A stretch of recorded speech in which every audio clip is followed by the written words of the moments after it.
Gerardo.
Fucking beer, bring your own blunt, whatever you want to call it, don't matter.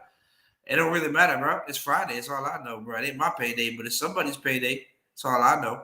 What's going on, y'all? Hey, man, happy Friday. Welcome to another episode of Miamifantalk. I'm your host, Big Philly 305.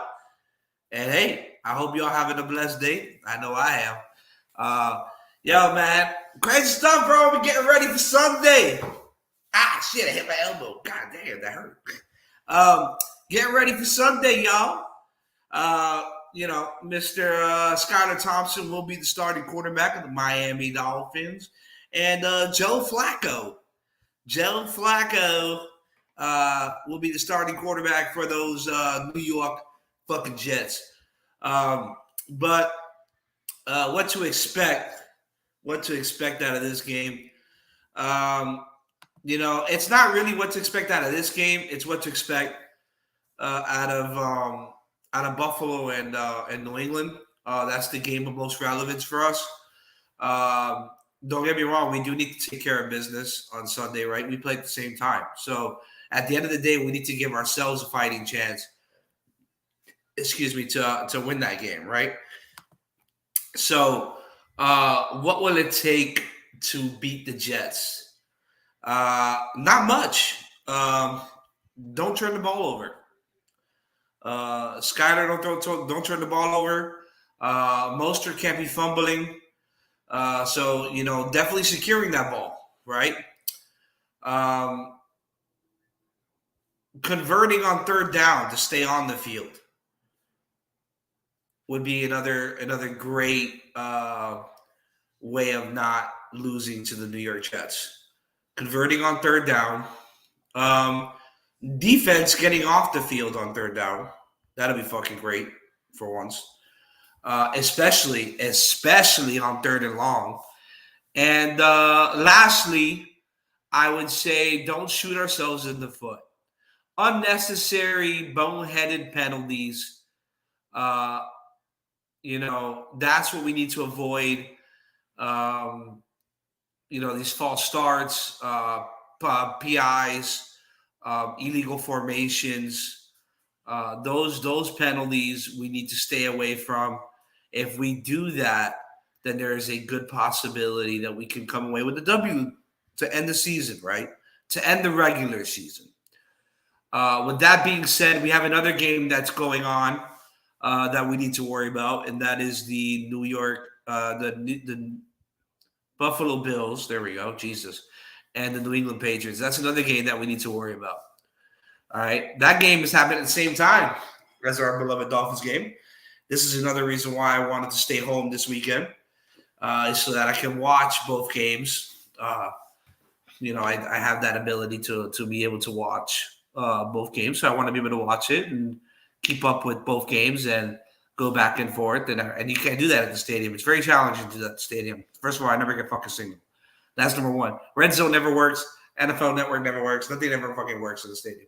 But anyways, that's a whole different ballgame, for all you Verizon lovers.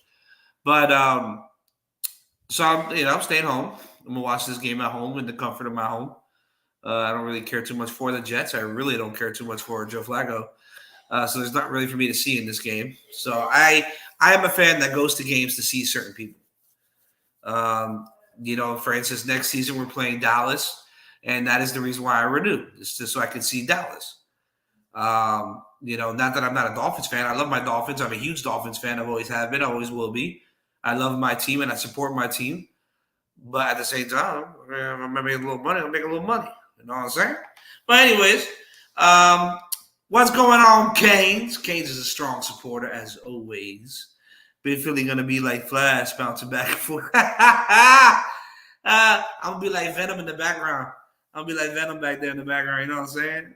That's stupid. It's funny as fuck.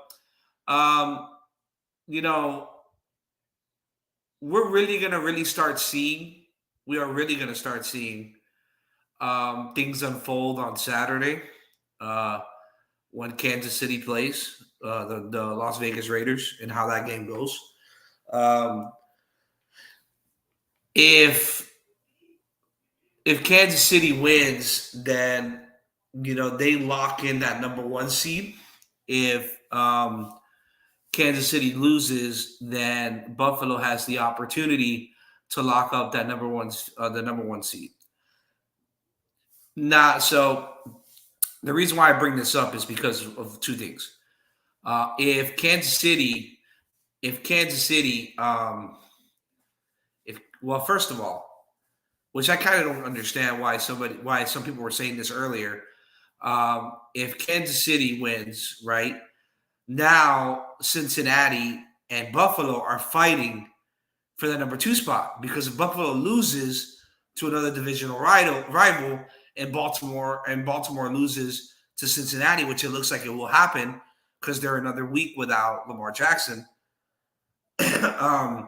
you have two teams at 11-4 or whatever they are, 12-4 or 11-4.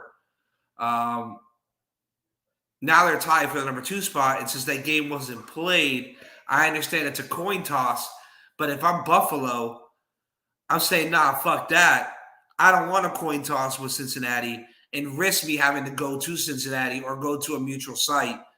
I'd rather clear up that number 2 spot and clean it up, so that way there is no undisputed, you have to go here, you have to go there. No. The only team that's going to happen with is the Kansas City Chiefs.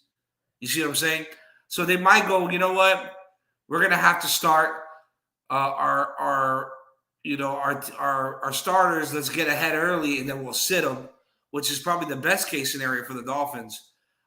Any case scenario of Buffalo playing their starters is the best case scenario for our Finns. I hear some people in the fan base too, respectfully to them, they don't want us in the playoffs. They don't believe that we deserve it, which partly I do agree to an extent. I believe that, although some people don't believe that way, I believe that there has been certain obstacles that Miami has not been able to overcome in certain games, a lot of games actually, on all phases of the field, on all sides, on the defense, on our offense, on specific players, on coaching, on everything. Okay, Miami has not been clean all year. Let's be real. Miami hasn't played a full solid game between all three phases all year. Okay, one phase has always been lacking and had to carry the other phase in those games. Most of those games were carried by our offense, regardless of whether people don't want to admit that or not, or however they feel about our quarterback situation, or whatever it is. It was carried by our offense. You having the number 2 passing offense in the league is there for a reason, regardless whether you feel that it's overinflated or not. At the end of the day, people like to bring up statistics when it's convenient for them, right or wrong. So I believe that Miami has not been clean for a large part of the year. And I had that concern when Tua went down and we were 4 weeks without Tua and we went 0-4. And then I realized if we can't win with these guys, then it's Tua holding the boat on those first 3 games. He came back. He won the next 4, brought us back up to 8-4 or 8-3, whatever it was that we were at. Or no, I'm sorry, they lost 3 games, and then they lost the 4th game against the Pats. The 2 backups. You mean? And people say, "Oh well, Skyler didn't have the opportunity during practice to be the starter, and when he did, he was hurt. He got hurt." Okay, I can respect that. I can respect that view on Skyler's specific situation. I can respect, Teddy is another one where Teddy hasn't been healthy. The common denominator between all 3 is that nobody has been able to stay healthy. Nobody. Not our defense, our secondary. Our secondary is completely banged up. Shit, even Javon Holland got hurt a couple times this year. It had to be pulled from games. New England was one of them. With a game that was crucial. So, you had all these factors that have been brought in, and it's tough to win in those type of situations, guys. Regardless, I understand the expectations were so high. I understand as a Dolphins fan, being a Dolphins fan all my life, I understand the hurt. You hear Iceman talk about that a lot. The hurt, what's the word I'm looking for? What's the word I'm looking for, bro? Yeah, having a fucking brain fart, bro. God damn. It's Friday at least. That's always a good thing. The hurt, always falling short of expectations. I can't think of the word right now at this moment. You heard me talk about this a lot in November. Will Miami result to being the same old Dolphins where they win games they're not supposed to win, and then they lose games to games that they're supposed to win. And a lot of these games, I said the 2 games that concerned me the most was San Fran and Buffalo. Buffalo, we came close, but San Fran, we took a goose egg. The Chargers, I thought we should have beaten. It's another team that we should have beaten. We didn't beat it. We resulted back to the same old Dolphins that we've seen in years past. So, you have all these and a lot of those were contributing factors to a lot of things. You get what I'm saying? What's going on, Dolphin fan, JK? A lot of things were contributing factors to that. Okay, and that's why I get on some of these panels and I get on these Twitter spaces, which have been great, and I respect everybody and their opinion, and everybody has their opinion. They're entitled to that. That's the whole point of all of this. This is why you have guys like Batman, Stephen D. You have guys. Well, now I'm trying to be one of those guys. So you have all these guys that are coming in. You have obviously Dolphins. You have the Fitz Tailgate, who have been El Capitan is amazing. Lewis obviously coming in there now. King DTA, all those guys, right? Everybody has their own opinion. But yeah, sometimes you come on these shows and they're all on shouting matches and they're going fucking nuts, which is fine. It's great, but everybody's getting everything off their chest. And I respect that. I love that shit. I love it when somebody can go on there and talk openly about their team. Lewis is one of those. Lewis, bro, go on everybody and give a fuck. I don't give a fuck. Well, I mean, Tua's trash. Okay, bro, that's your opinion. But what I see is something completely different. And that's fine. I still respect you. Doesn't make you less of a Dolphins fan, nor does it make you more of a Dolphins fan. It just makes you a Dolphins fan. You feel me? So, I think a lot of the shit that happened this year had a lot of different, obviously, outcomes that we didn't want. As Dolphin fans, we had high expectations, especially with the moves that they made, especially seeing how we started off the season. When Tua came back, how he was playing. So I would say that I was one of those that had very high expectations. My goal was a playoff game, but I wanted more than that. Like deep down inside, I wanted more than that. I gotta stop smoking weed. With that being said, and I'm about to open up panel to let you guys come in and talk your piece. And, I want to make it an open space for people to feel freely talk about what they want to talk about.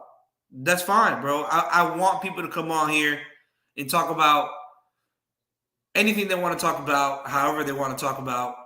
But at the end of the day, guys, we're all Dolphins fans. I don't want to hear nobody come on here and discredit somebody for not being a Dolphins fan because of their opinion. Everybody is a Dolphins fan.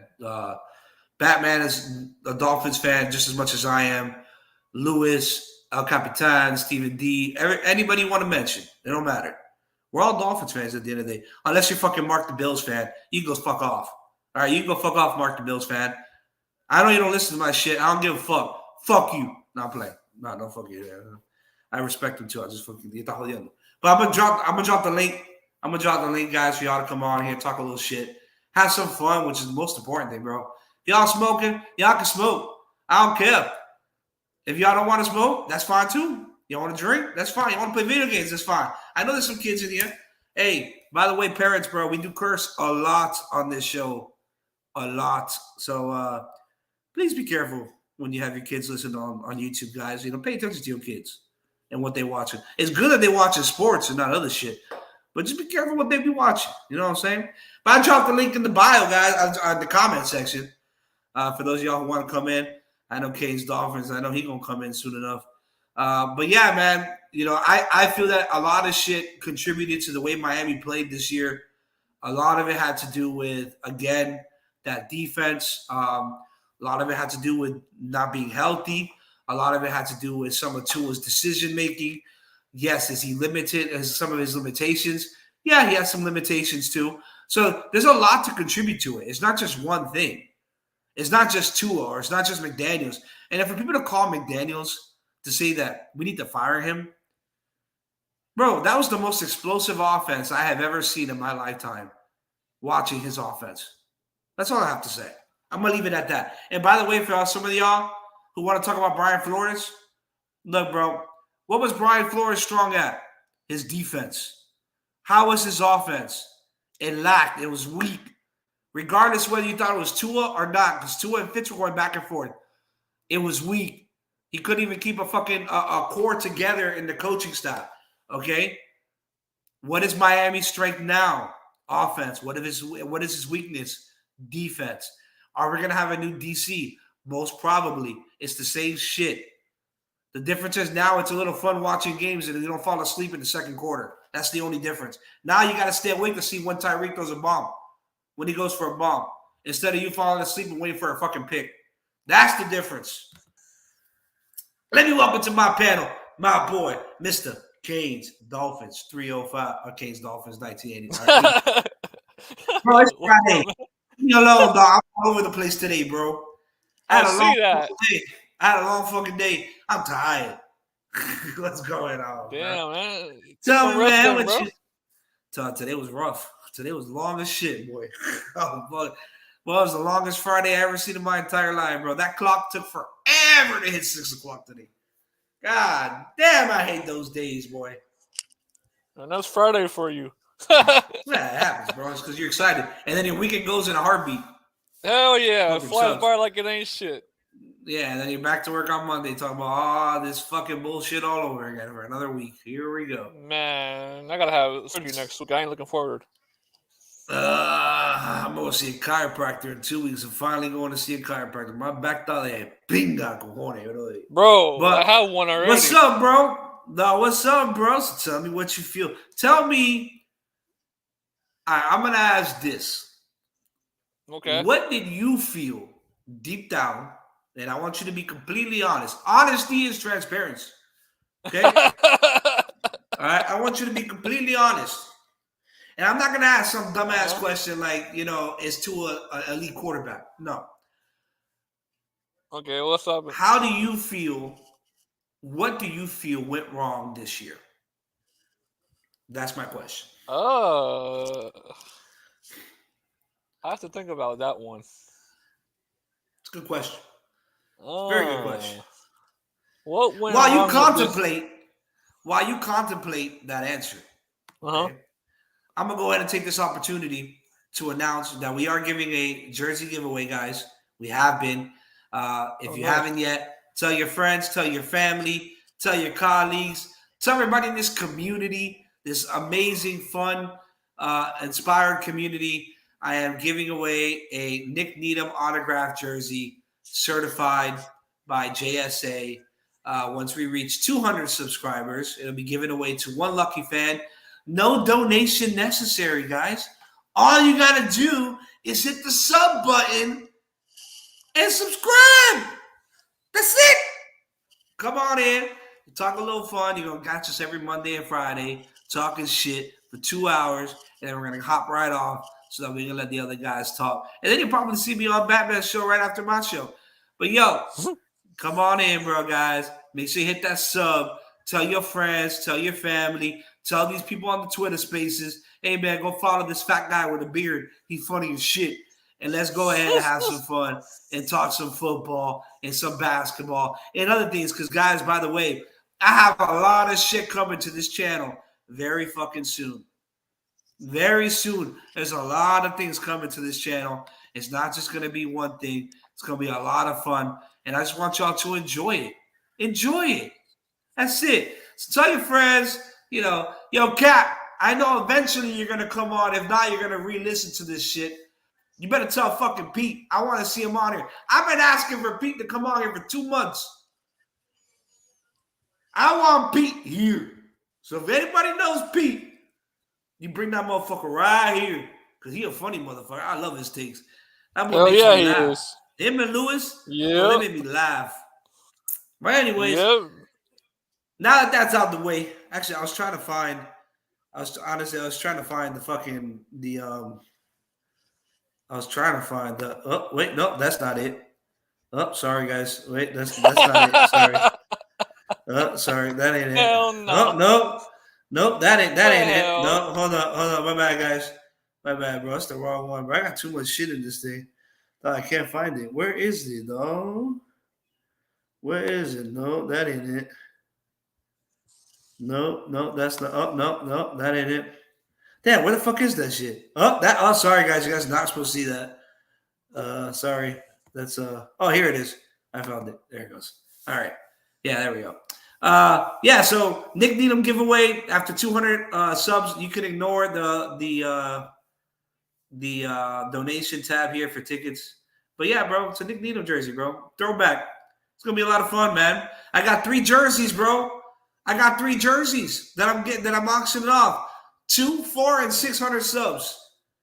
You guys find out the next jersey once I get to 200 subs. Once I get there, I auction this one off. I announce the next one. And it's going to roll out like clockwork. And then I'm working on getting a full-size helmet. I'm not doing mine. I could do this one, but if I do this one, y'all gotta donate. All right, because I gotta recuperate those funds.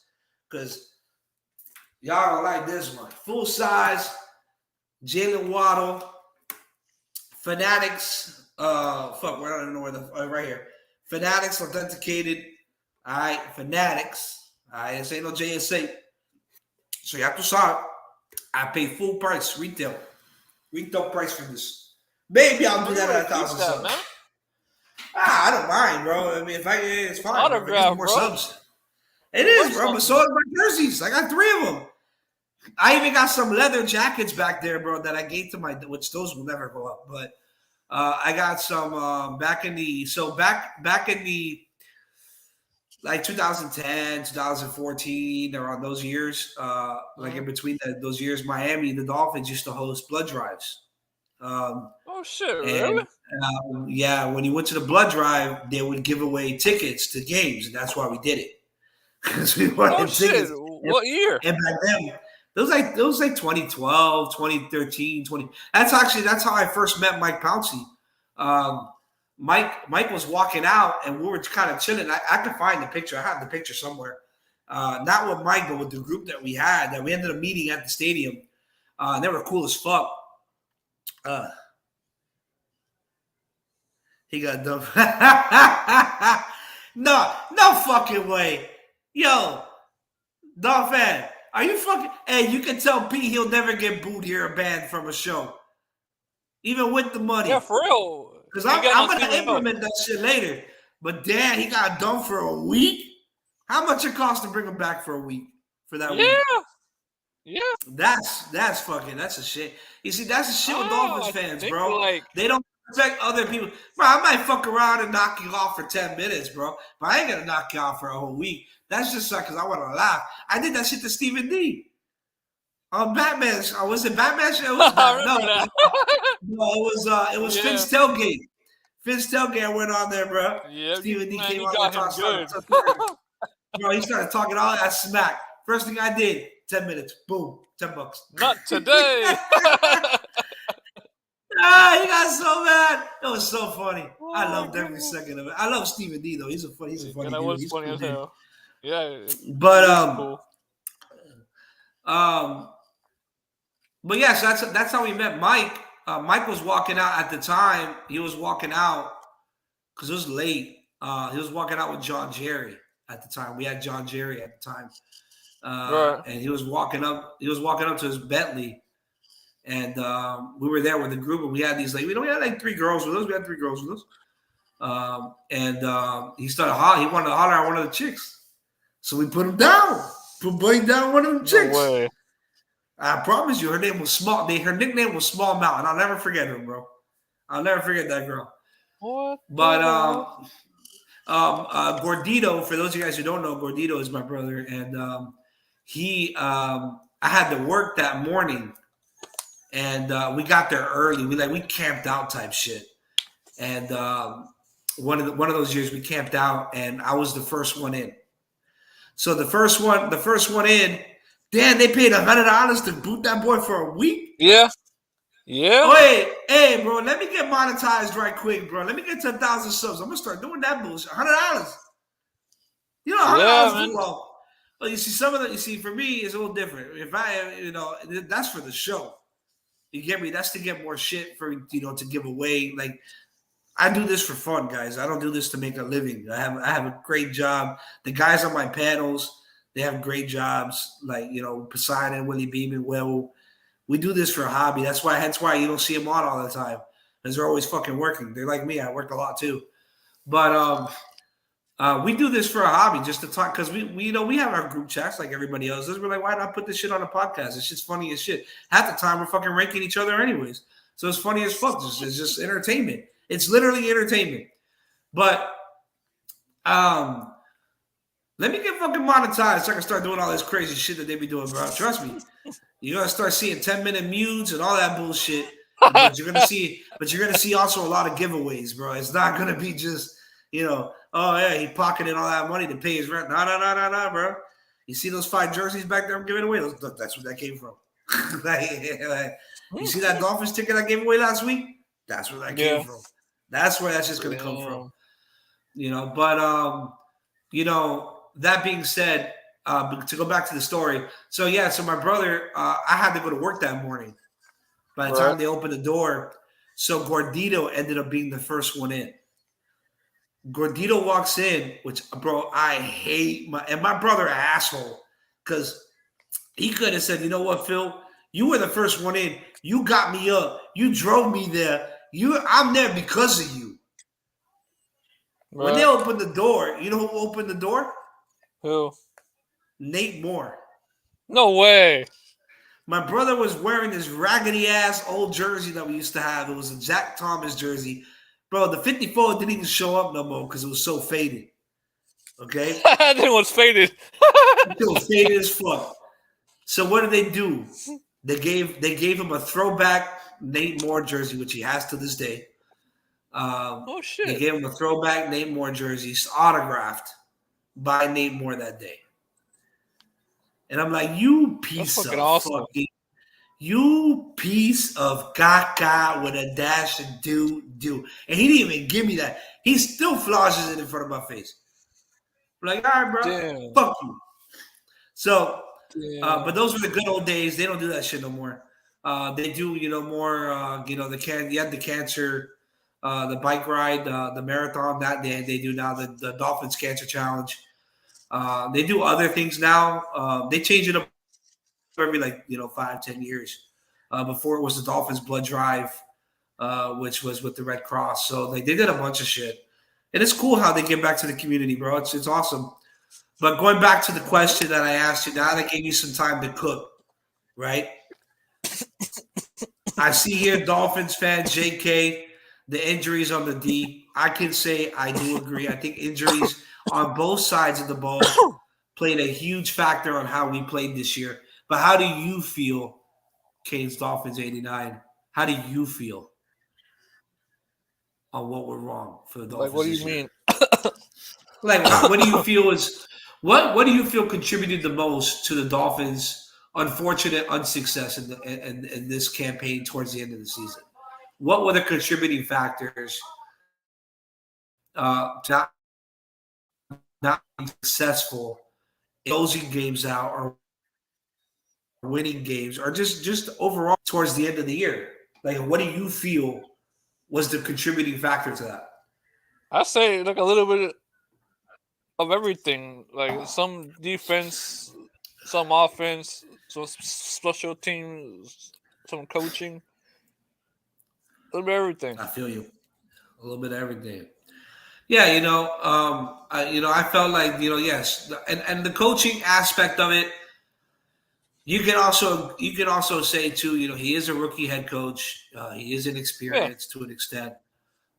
There's a lot of, and again, I know some people think that those are excuses, but unfortunately, those excuses are what the Dolphins are going to sell you on. So at the end of the day, get with the program or get out like fucking Flores did. I mean, it's like the work world. How are you supposed to get experience if you can't get a job? Not even that. Let me ask you a question. What? If you go to work and you're Right. insubordinate and you Right. don't and you go against management, what happens? Fired. What happens? Fired. So why is that any different? Why is that any different for the NFL? If you don't I mean, agree with management and you're not going in the right. same direction as your managers want you to go for the good of the team or for however they see it, They then what do you find your think is assets going to again. happen? And that's what happened to him. I don't understand why people keep bringing this man up. He ain't here no more. He a Pittsburgh Steeler. He didn't even, and that's Yeah. another thing that speaks volume.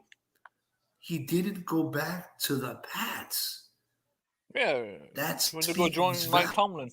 value. Why didn't Bill Belichick not want this man back? Well, Because the man don't get with the program. Like, what else do you need to say? McDaniels is not exactly Dolphin. He ain't going nowhere. All y'all putting this shit in your head of Sean Payton and John Harbaugh. We don't have the capital to trade for Sean Payton, nor do we have $20 million a year to pay John Harbaugh. He's staying put right here. His offense was successful, whether you want to admit it or not. He was number 2 in passing. His run game was horrible, yes, at 31. But at the end of the day, Tua was 25 for 9 and threw yeah. 3,600 yards. And that's all they're going to say. And guess what? They're going to repackage that shit and they're going to play it again next season. All y'all talking about, now, do I agree that they can bring in a vet to compete? That I Yeah, they agree. should. Yeah, they But should. Tua will be here next year. And Tua, depending on who they bring in, will be the starting quarterback again. And we're going to go through this again. Because why? We're the Dolphins. And that's what we do. Yep. And if they do decide to keep Tua for another year, then they need to invest more in that offensive line. Because there is still 2 pieces. Actually, no. I'm not going to say 2 pieces. One big-ass piece that's missing. And they can't fit 3 pieces of the puzzle to fit that one piece. And those 3 pieces are Liam, Austin Jackson, que es una mierda, y el otro chamaco, Little. Those 3. They can't. Listen, bro, they're all triangles, and we need a square. And until we find that square, yeah, we need something, man. Until we find that square, Tua gonna keep getting hurt. because nobody blocking for that man. I don't care what nobody says. Nobody blocking for him, bro. Does he hold the ball? Yeah, I get that. That first hit against Cincinnati, that was on him. Okay? The Niners game, that was on him. Part of the Chargers game was on him. Yeah. I don't blame him for nothing else. You can say Green Bay with the 3 picks, but at the end of the day, whether people want to believe it or not, if the man was concussed, I'm not going to hold that on him. You feel me? Real quick, let me welcome to the panel. Another panel member for those of y'all who don't know, Mr.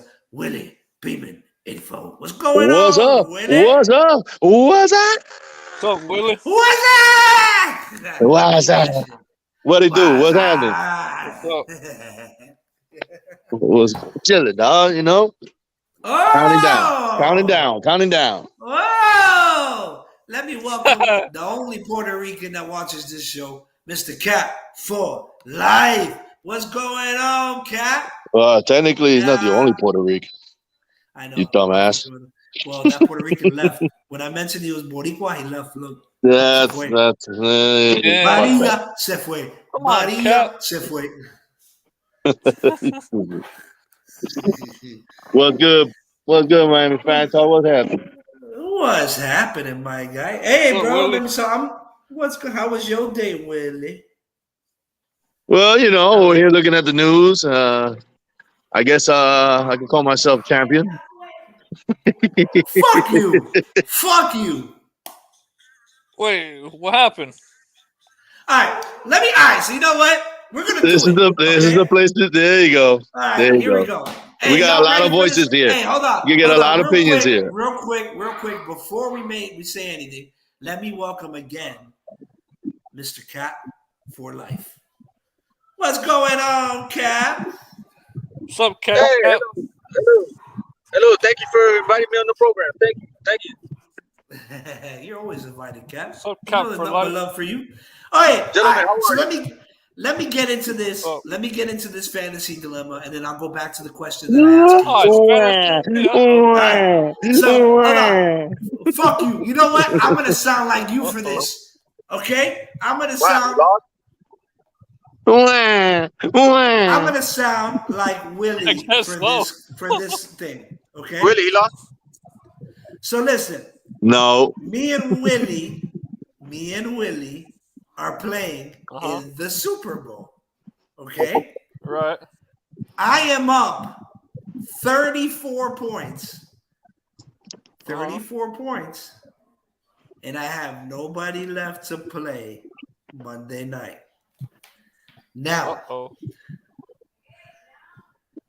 Willie has Joe Burrow. Hold on. Get this right. Mr. Willie for you, motherfucker. You ain't shit. Who you got? Joe Burrow? Who else? Just Joe Burrow. And he needs 34 points. He can probably get it, bro. Now, there you go, Cap. I get that. There you go, Cap. Let him have it. Everybody, please let him know. Please let him know. Because he's living in his own fantasy world. Willie, you gotta let me fucking paint the picture, dog. No, the picture's already been painted with just saying that guy's name. Let me paint my canvas, baby. Let me make my canvas, and you can paint yours. Okay? Nah, go ahead. Now, yes, is it possible that Joe Burrow can make 34 points? Yes, I never disagreed with that. Just as much as they agreed, they're playing Buffalo. Just as much as they agreed that it's possible that Joe Burrow would not make those 34 points because who they were playing, Buffalo. Okay. Now here's the thing. 50-50. So I said, hold on. Right, exactly. So I said, what is the probability? Let's go based off of numbers. Okay. So I went and looked at Joe Burrow's numbers all year. Joe Burrow has only reached plus 30 2 times this year on a non-PPR league because we're non-PPR. So they've reached 2 times all season plus 30. Monday would have been 30. One time all season plus 34, which is what he would have needed to win. 35. What game?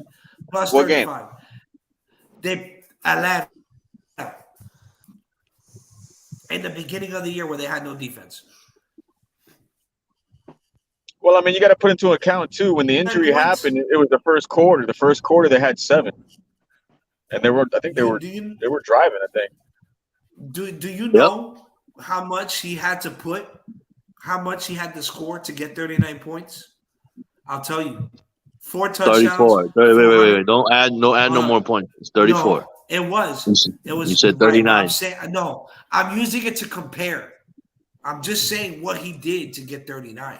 I didn't say what you would need to get 34. Well, you have to look at it like this too, también. I mean, in a fucked up way, Hamlin. He would have needed 3 touchdowns or 4 touchdowns and 400 yards. Hamlin not playing is going to make their secondary a little bit weaker too. So Burrow might have a shot, bro. Right, which I it depends on the weather. It depends on the weather too. It's not even though I don't think it was. Well, they came out. They came out and scored on the first drive. So I mean, they were. But both teams. You know what? But hey, Buffalo scored too. Wasn't a touchdown, but they scored. Well, that's what I told you. Everybody thought that. Everybody thinks that game would have been a shootout. The game was going to go down to who makes better adjustments in the second. It was, half. in other words, a shootout. Yeah, he could. For all we know, that could have been the last touchdown Joe Burrow threw that game. That's what it goes back to the 50-50. So, anyways, listen, bro. So I said let's go based off of numbers and average out Joe Burrow's points for the entire year against averaging what quarterbacks did against Buffalo's defense. I thought that was fair. Or replay the game, like play it next week, which is out of the question. We can't do it. So, because I was okay with that. So, whatever. They decided, whatever. I don't even know what they decided anymore because I haven't really been on the chat. But they canceled what was brought around was that we split the earnings, which I was cool with. I don't care. I'll split the earnings with Willie. But I told Willie he had to concede. Because why? Hold on. Never once all week did Willie even in the lead at any point. But why would he need game. to concede if the guy can still play? Because I want the chip. Because he's hating. He's a hater. I don't hate. But it's not. It's not over until the season's over, though. Let's be real, Willie. You called T. Higgins, and he laid that shoulder in there to hurt that man to get him out. That's what it was. Like, nah, that's fucked up. Nah. I wouldn't wish that upon anybody, bro. I wouldn't do that. Let me welcome real quick, Mr. Poseidon 305. There you go. AKA the commission. The commission. The commission. It's not like what's going on with y'all boys, man? What's going on? What's going on, Poseidon? How you doing? But so yeah, bro. That was just how I felt. Not as good as yourself, man. Not as good as yourself. But great. I'm doing great. I don't know. You don't sound great. What do you mean? I'm fucking fine, bro. I'm just talking shit. But anyways, that's how I felt. I wanted to average it out. It's not like I don't care about sharing the money. I told Willie, Poseidon was a witness. I don't mind about sharing the money. Hey, but cheers to you guys. Cheers. Hey, what you drinking? That juice. It's juice. It's juice. Natural juice. That's the Powerade, bro. That's Powerade, all right. Powered by alcohol.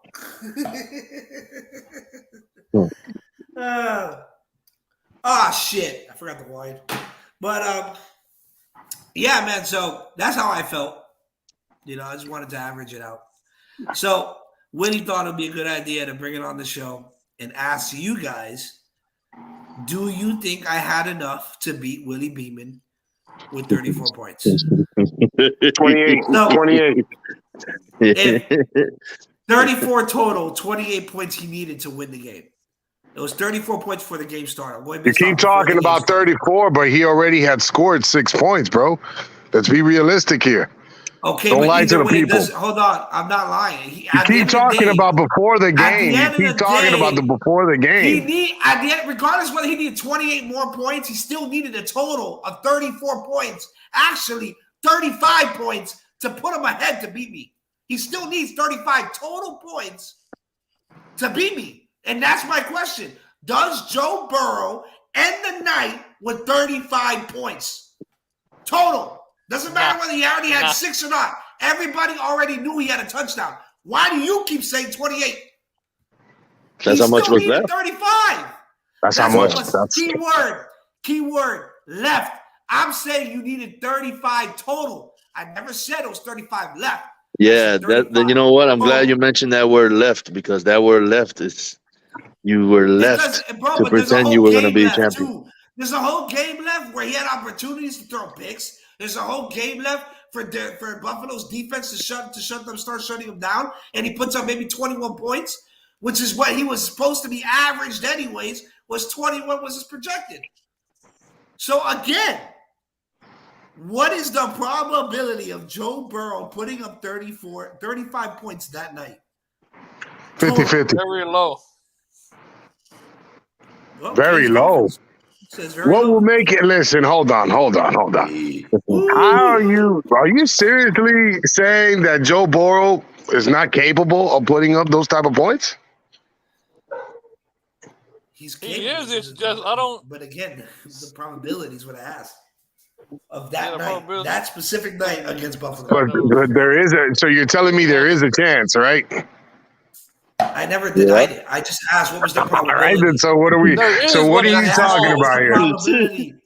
I asked what was the probability of making 35 points. Even if it's 1%, you're telling me there's still a chance. 1% he loses. 1% he loses. What percent does he lose? If it is anything less than 1%. It could have gone either way, man. It could have gone either way. It could have gone either way. It could have gone the way you say it. I don't think he could. It could have gone the way you said it, or he would have had a field day. He would have had a field day. You know, you don't know. You know, the number one seed was on the line. That game was going to be a shootout. Obviously, the way it started. Let's be real. Yeah, Phil, you never know. It could have gone to overtime. That game would have been. That game was going to be a shootout. Again, the question was, how comfortable do you feel that Joe Burrow was going to do 35 points that night? Yo, everybody hit up in the comments. Hit up in the comments what you think. Hit up in the comments what you think. Is Phil right? Big Philly right? Or is Willie Beeman right? Well, no, I'm sort of right. I am right. What the hell am I talking about? Does Joe Burrow put up 35 fantasy points against Buffalo last Monday? Does he put 35 points up? He didn't because he did it because there was a injured man and they suspended the game and now there's no game. So they're really at the end of the day, you really can't find out exactly what was going to happen. So therefore, I got to do exactly what the NFL did, and it's a tie. I got to split it down the middle, homie. Get out your feelings already. You butt hurt, bro. Butt hurt. I'm not. I want the chip. Fuck y'all motherfuckers. Y'all just don't want to hear the truth. People, let me let y'all know this is the first time Big Philly gets to the end. No. So. Look, that's number 2. That's number 2 that says he won't do plus 34. That's number 2 that says he won't do plus 34. Come on, man. Bro, no, you paid him to say that. 20 points? I don't pay nobody. I'm broke. But listen, to pay 20, if you wouldn't said I was up 20 points when the game started, after he put up 6 when the game started, or even 20, 22, 24, I would have said, at every right, yeah, bro, the probability of him doing that is high. He's projected 21. So what happens next for y'all boys? I'm up 4 points. You need 35 points to beat me. Come on, bro. Don't give me that bullshit. Saying what happens? Don't give me that bullshit. Come on, I've seen it happen. I've seen it happen. I've seen it happen. I've seen it happen before. It doesn't matter. It doesn't matter. I've seen it happen before. Bro, Joe, do you know what Joe Burrow had to put up to put up 39 points against Atlanta? I see it too. Quiet. I didn't ask you, bro. I'm talking to Poseidon. So you tell me that Joe Burrow can't throw for 5 touchdowns? Do you know what it took for him to get 39 points? That's my question. I can tell you because I know exactly. I'm pretty sure the game went into overtime. I'm pretty sure. Listen, no, it did not. It was against the Atlanta Falcons. He threw 4 touchdowns, 491 yards against the Atlanta Falcons. That's what 39 points looks like. Do you think that he was going to put up plus 400 to get to 35 points? Because that's what it was going to take. Because if you really want to calculate it, we won't ever know. We won't. We will never know. We will never know. How much is each touchdown? It's 4 points for a quarterback for a touchdown. And for every 40 yards is 1 point. Every 40 yards passing is 1 point. If I'm not mistaken, correct? That's how the point system works in non-PPR? Yes, and your point is? So calculate what he would need for 35 points. And then let me know if you think Joe Burrow was going to throw that. We will never know because the game was suspended. The game was canceled. God, bro, this bullshit. The game was canceled. You're only doing this. Let me tell you something. Yo, if this was Poseidon versus Willie, because it could have very much been Poseidon versus Willie, because me and Poseidon had to play each other, and I had to beat him to get him, which was a very good game. I would have had no problem to calling it a tie and splitting it. I don't know about that one, Poseidon. And knowing Willie, you would have split the funds, but Willie would have conceded. Nope. Because you would have told him. Nope. You would have told him concede. But anyways, we're gonna move on from this. Because I already got 2 people that said he wasn't. But whatever. Well, they're not in the league. They're not in the league, so they can't vote. Only 2. But whoa, you're bro. Hey, but right Willie now, Beeman suggested to do this. Right now, you acting like Brandon, bro. I never mentioned it. Keep it moving. I never mentioned it. He mentioned to say this. Willie Beeman. All I said is, I'm feeling like a champ right now. That's what I said. Don't say I'm butthurt. What Willie said you to butthurt. ask this question on air. You screaming on here. You screaming on here. I'm screaming. I'm chilling. But anyways, I asked, Captain just did, but I asked Kane's Dolphins 89 a question earlier. Okay. And I asked him, what do you feel, your honest opinion, what do you feel were contributing factors for the way Miami has played the second half of the season or the record that we have? Ultimately, the record that we have. What do you feel is the reasoning behind why we were unsuccessful this season in the sense of schedule? Outside. Afuera. Any one of you guys can answer. I am talking as a dog because the fuckers are over here fighting under my defense being on the field too long. Okay. So time of possession. Lack of time of possession. And special teams ain't worth shit. Offense gets a pass.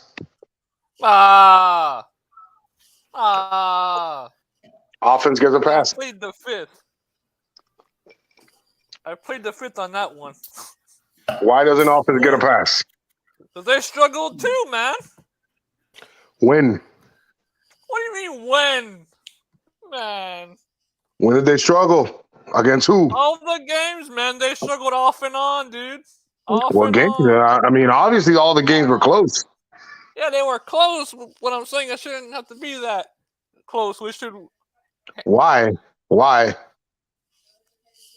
Because of Tua. Because of Tua. So you're gonna blame the season.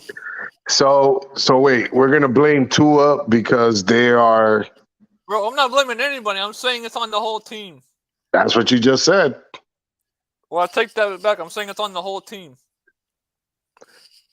So you mean to tell me that you don't think that the defense had a bigger part in this?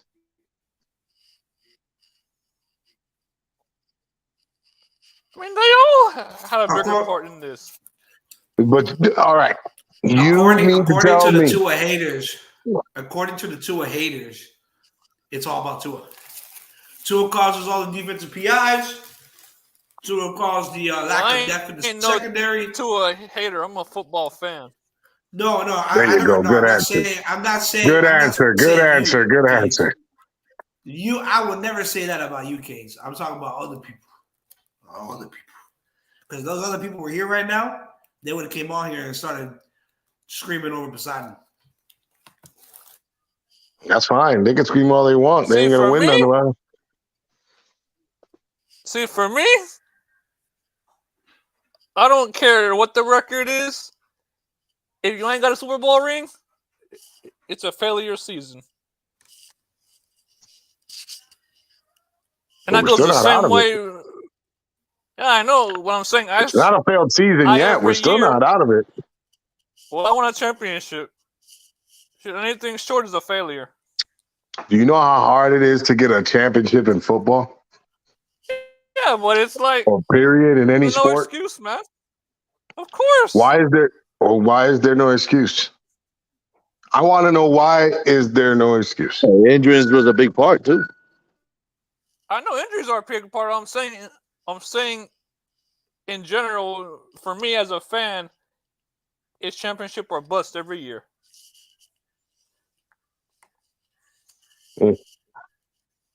Got to get to the playoffs first. I know that. What I'm saying in general, I'm saying. Speaking in general.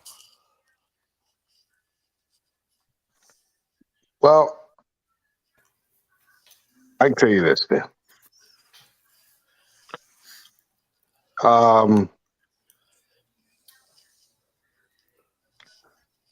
on, I lost here. Hold on, I'm a little. I don't know where the fuck you guys are right now. Damn. Hold on. Okay. I'm gonna find. Oh, there you guys are. If you really think that people were calling for Skyler and saying Skyler this, Skyler that, and Teddy Bridgewater this, Teddy Bridgewater that, we should have just kept Brissett. We should have just kept Brissett over Teddy. I wouldn't have an issue with that.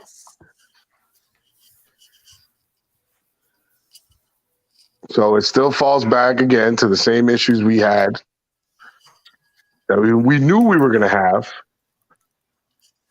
Back to the O-line, that they can't stay healthy. They can't stay healthy either. And the defense, they just suck. They suck. There's players that stand out. Chubbs came over here. And what has he done? He really hasn't done shit. Nothing. So he made a comment saying that he's gonna go all in tomorrow on week 18. He's gonna go all in. He been itching.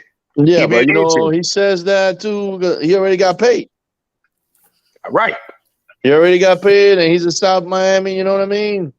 And he's lovely now. He's good. He's set. You don't got to play hard now. I don't think it's that. And now he says he wants to play hard at the end of the year. Somebody brought up a good point. Armstead doesn't play unless Tua plays. And if you look at it, he's been out every game. He's been out every game that Tua has played, that Tua hasn't played in. Because that's what they brought him in for. So you mean to tell me?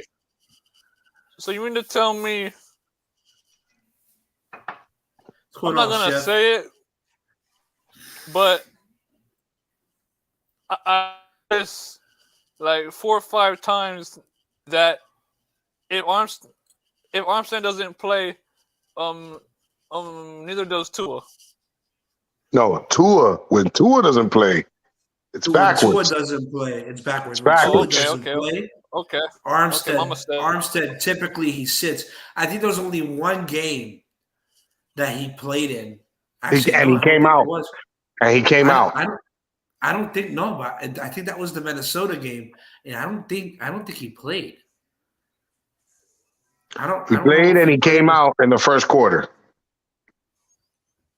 Then after that they don't play him because he hasn't. Ever since then he hasn't played. He played and he didn't play against Houston. Or no, he did play. That was the game. He played against Houston and he came out the first quarter. Or after, actually, no, he came out after Tua came out. Or right, no, he's the reason why Tua ended up coming out because he gave up. The guy who replaced him gave up 2 sacks, and they pulled Tua out in the third quarter. They took Tua out in the third quarter because obviously they can't block for Tua without Terran Armstead in there. Well, if they don't like Tua, guess what? Tua's going to be here next year. He will, and that's what people don't understand. Like he's going to be here next year. He'll be here next year. McDaniels is going to be here next year. And they're going to run it back, which is the best. Boyer is the one that I can tell you right now, and maybe Chris Greer. I don't see Greer moving on yet. I think that they're going to give him another year. They're going to give him one more offseason, and then if he doesn't produce, that's it. They're going to get rid of him at that point. Well, we'll have to see until the offseason comes. And we're not there yet. The reason why I say that, the only issue, the real biggest issue with Chris Greer, he can't draft offensive linemen to save his life. Hey, real quick, let me welcome on here, Mr. Bash 305. What's going on, man? What's going on, gentlemen? How you doing, Bash? What's up, bro? What's up? Another great week. Another great up, Bash? week, bro. Down right there. In and out. But he did give us players like Christian Wilkins, Javon Holland, Kader Kohu. Holland hasn't showed up. Holland hasn't showed up lately. But you can say too that it's difficult because he's babysitting that backfield. If you think about it, he's babysitting. He's got to sit here and tell these young cats where to go. So what does Howard do? Howard's usually one-on-one.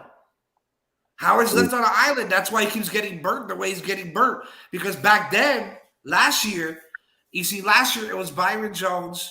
It was Byron Jones and X on an island, right? Yeah, both those guys on the perimeter on the island, right? You had one safety over the top, and then he played a robber in the middle. That's all they did. And they dropped that other free safety down the middle for a robber. That's all they did. But you lose that. You lose that ability when you can't put both ends, both outside corners on an island. You can't leave guys like Carter on an island or even Kader. Kader's going to be a great nickel. I feel Kader will be the next Nick Needham at the nickel slot, at the nickel spot. We lost that edge when we lost Nick Needham. And Brandon Jones. That's when it got real difficult for Holland to produce. Yeah, it's all over the field. Yeah, Holland's been. I feel like he's been putting too much on him. There's no jamming. Which I have my Kino. There's no. I don't know if I'm the only one, but you look at the defense and there's really who's the leader in the defense? Who's the real who is it? Is it Jerome Baker, Landon Roberts? I mean, who's stepping up to put people in check to come on, man, we got to step up. There's no about it. I don't see that. I don't see it. I don't see a Ray Lewis. I don't see an Ed Reed type of caliber. But those are not that type of play. But hold on. They're not those type of players. They're not, but I'm not saying it in the sense of skill level. I'm saying it. If you let me get to where I was saying it in a leadership role, which is what you would want to see in your defense. Yeah. I'm not saying skill player wise. I'm not saying that Holland is an Ed Reed caliber. Does he have potential to be? Yes, he does. But I'm not saying he's there. I'm not saying that we have a linebacker that is capable of playing at Ray Lewis's level. But what I'm saying is we need somebody who's a vocal leader like a Ray Lewis or an Ed Reed that's going to get these young guys in check. That's what we don't have. And not only that, we don't have that in our coach. Yeah. I don't feel that Mike McDaniels is that type of leader. He's a great offensive mind, and I think that he'll be a great head coach in that aspect, but he's not one of those raw head coaches. He's not. You can tell he's not. Yeah. You can tell on his press conferences he's not. We'll find out this week, though, man. Everything's on the line right now, and I feel like he doesn't show no emotion either. Yeah. Yeah. He just sits. Well, I guess his not making those jokes. He's not making those jokes when he was winning. The jokes are over. Nah, man, I'm talking about. I'm talking about when a player messes up. I like to see him up the player's ass saying, "What the fuck is wrong with you?" But you can't blame McDaniel for a player messing up. Yeah, no, we're not blaming him for it. No, I'm saying when that mess up, I want to see him more of that. You want to see more of that. More of that. What's the word I'm looking for? More of that. Fuck, bro. We use this shit all the time at work. Sense of urgency. Yeah. We want to see more sense of urgency. Correct. We want to see. Correct. We want to see more of a leader role from somebody who's supposed to be the leader. Mm-hmm. Not taking blame all the time. I mean, sometimes and then you try to find calling out a player, which I know sometimes it hurts. You can't even find him. Huh? Go ahead. Hey, what's up with Tua, bro? Why can't they find him, bro? He's missing. He's gone missing. I think they gave him some time to Tua doesn't know where he's at. Tua still thinks he's all right. I'm just saying, bro. We got a game Sunday. I hope he's there to show support. Yeah, he needs to be in the stadium this Sunday, no matter what. He's a captain, bro. He can't be. Remember, he can't be in the. I understand that, Cap. Nah, he can't bro. Be in the Teddy facility. had a concussion and he was still there showing support, bro. I don't want to hear it. Put him in the box office. Put him up in the box. They'll put him in the box. They'll probably. He'll be a sideline. He'll be there, but he can't be in the game right now. He can't be there. Yeah, that's all. Cap. I mean, Cap, hold up. You fucked up. Cap, you done fucked up, bro. This week, now I got your ass for the missing milk carton. This week, man, I feel like some players are all in and they're all fucking. From what I hear, Brady wants to come, Lamar wants to come. Everybody wants to come play with the offense. Eso todo mentira. Eso mentira todo. Eso mentira todo. That's all muela, but you know. That's all smoke, bro. That's all they call it smoke. The kids call it smoke. You know what Lamar's doing? I don't mind. No, they're just saying it's rumors. Yeah. No, they're saying all the quarterback talk is all smoke. Cap, let me ask you a question. No, bro. Listen, let me ask you a question. 3 years, bro. 3 years in a row. Bro. If you're Lamar Jackson, hold on. Oh, yeah, if you're Lamar Jackson, you're on your contract here. All right, they're holding out on paying you. Yep. Right, you start dropping. Yeah, I don't mind going to Miami. Miami's willing to pay. Then you hear the fan base, because they're looking. They hear the fan base. We want Lamar, right, Channing? We want Lamar because that's what the fan base is doing right now. Now Baltimore's gonna be like, fuck. Hey, so did you see the reports? Did you see the reports? Let me give him that contract he wants. Did you see the reports Anthony Manzano was talking about with Bleacher Report and Yahoo talking about that Stephen Ross was interested in making the move and clear your house for Aaron Rodgers?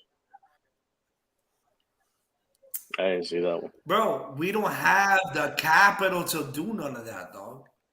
We don't. And why? Tua's going to be your quarterback next year. Tua's going to be your quarterback for next year.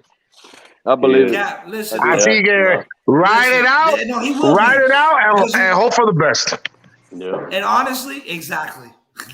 That's the key word. Hope for the best. Hey, because at the end of the day, who's to say we don't win this week and we get into the playoffs? And you know what I'm saying? And who says that he don't come back week one? I hope so. Who says that he don't come back the first round and beat Kansas City? I could see the season ain't over. The season ain't over. I'm not saying that that's a high probability. That's gonna be some dead bodies, but Hey, man. Anything is possible any given Sunday. Boy, all I know is, bro, Jet Gang, all I know is, bro, the last time Joe Flacco faced us, that boy got so fucked up. Joe didn't beat our ass. Was it Joe that beat our ass? He got hit by Kiko. He got hit by Kiko. He got hit by a true Cuban. He got hit by a Cuban. He was back in kindergarten. He thought he was I back still in remember that game. I remember that game when Kiko laid that hit on that guy and then he went back to the Baltimore sideline. Baltimore was like, "What the hell are you doing over here, bro?" Hey, Kiko was concussed on that play too. I guarantee it. I guarantee it, bro. That dude was concussed in that play, dog. That dude was sitting over there next to John Harbaugh. John Harbaugh was like, or Jim Worthy, I can't ever get those guys' names right. And he goes, "Yo, what the fuck are you doing over here, bro?" He goes, "Oh, my bad." He retired, right? He retired. Yeah, he's out. He's out. He went to play for. Yeah, he retired. He's done. But he went back to the Saints. He went to play. He was with the Saints for a while after we traded him, and then he went. Yeah, he went to the Saints and he retired. But I don't know, bro. Like, the only thing that scares me about the Jets is their defense, and I respect their defense. They have a great fucking defense. They have great core guys there. I do respect the Jets in that aspect. I just think the Jets lost a lot. They lost a lot on the offense, kind of like what Miami went through. Losing, your running back. Don't mention they got a don't forget they got a QB issue. They got a big QB issue. Oh, they don't have Bryce. I was going to lead up to that, and they don't have Mike White this time around. So it's going to get a little difficult for the Jets offensively. I don't think they're going to have a problem defensively, but I think they're going to have a problem offensively. And with that said, I'm going to welcome my boy, Mr. C. fucking T. You gotta What's spread going the on, CT? Yeah, that's going to be key, bro. Key is going to be not turning over the ball. Not turning over the ball with Skyler because it's a rookie quarterback playing against a great defense again.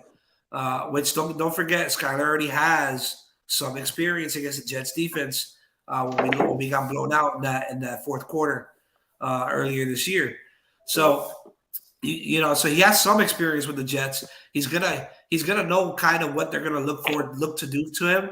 So not turning the ball over, converting on third down to keep their offense on the field, to keep our offense on the field, and defensively getting off the field after third down. Not giving up those third and longs, getting off the field, giving our offense another opportunity to produce points. That is going to be key this week. Like they said, don't tread Armstead again this week. Well, they suck. They suck. Well, the Dolphins suck on third and long, on third and short, on every single short. They suck. Am I the only one that has not seen not one? I haven't seen not one running back screenplay all year long by the Dolphins. I could be wrong. Maybe I agree. It's always wide receiver screens, bro. It's always wide receiver screens, and them shits never work. Yep, it's not working because they already know it, bro. Because they bring in Sherfield and they put Jasicki on the outside, and they already know they're going to throw a screen. You didn't see the report that they were showing earlier about the Los Angeles Chargers showing the plays that we were running, and it was pretty much the same play over and over, but just on opposite sides of the field. Yeah, moving. Because, bro, I've been saying this shit. They know our playbook already, bro. Fucking year. This guy does not deter from his game plan. He doesn't adjust. He's going to keep hammering it. He's going to keep hammering that fucking nail until that nail goes in. Even if it's in impenetrable fucking metal sheet. Yeah. He's going to keep nailing it until eventually he thinks it's going to go in. But you got Tyreek Hill and Jalen Waddle. Well, what else game plan do you have? I understand that. I don't know what other game plan you can have. That's on the quarterback. When the quarterback makes some calls. The quarterback. Do something else. Come on now. You know those plays are just designed for Tyreek Hill and Jalen Waddle. Come on now. No, what I'm saying is if McDaniels keeps calling the same play and over, if I'm a quarterback and I'm a vet and I got some balls, I'm gonna change that. I'm gonna change that call. I'm looking at the defense. I'm on the field. I'm changing the call. And until you get benched coach for changing the call. Who? There's no more quarterbacks. Who the fuck cares? They don't give a fuck. Skyler, They don't care. Michael Daniels' they fired. godson, remember? Hey, let me tell you Skyler's something. Michael They fired Daniels' a head coach. godson. It's staying in there. Hey, if the play works, you're staying in there.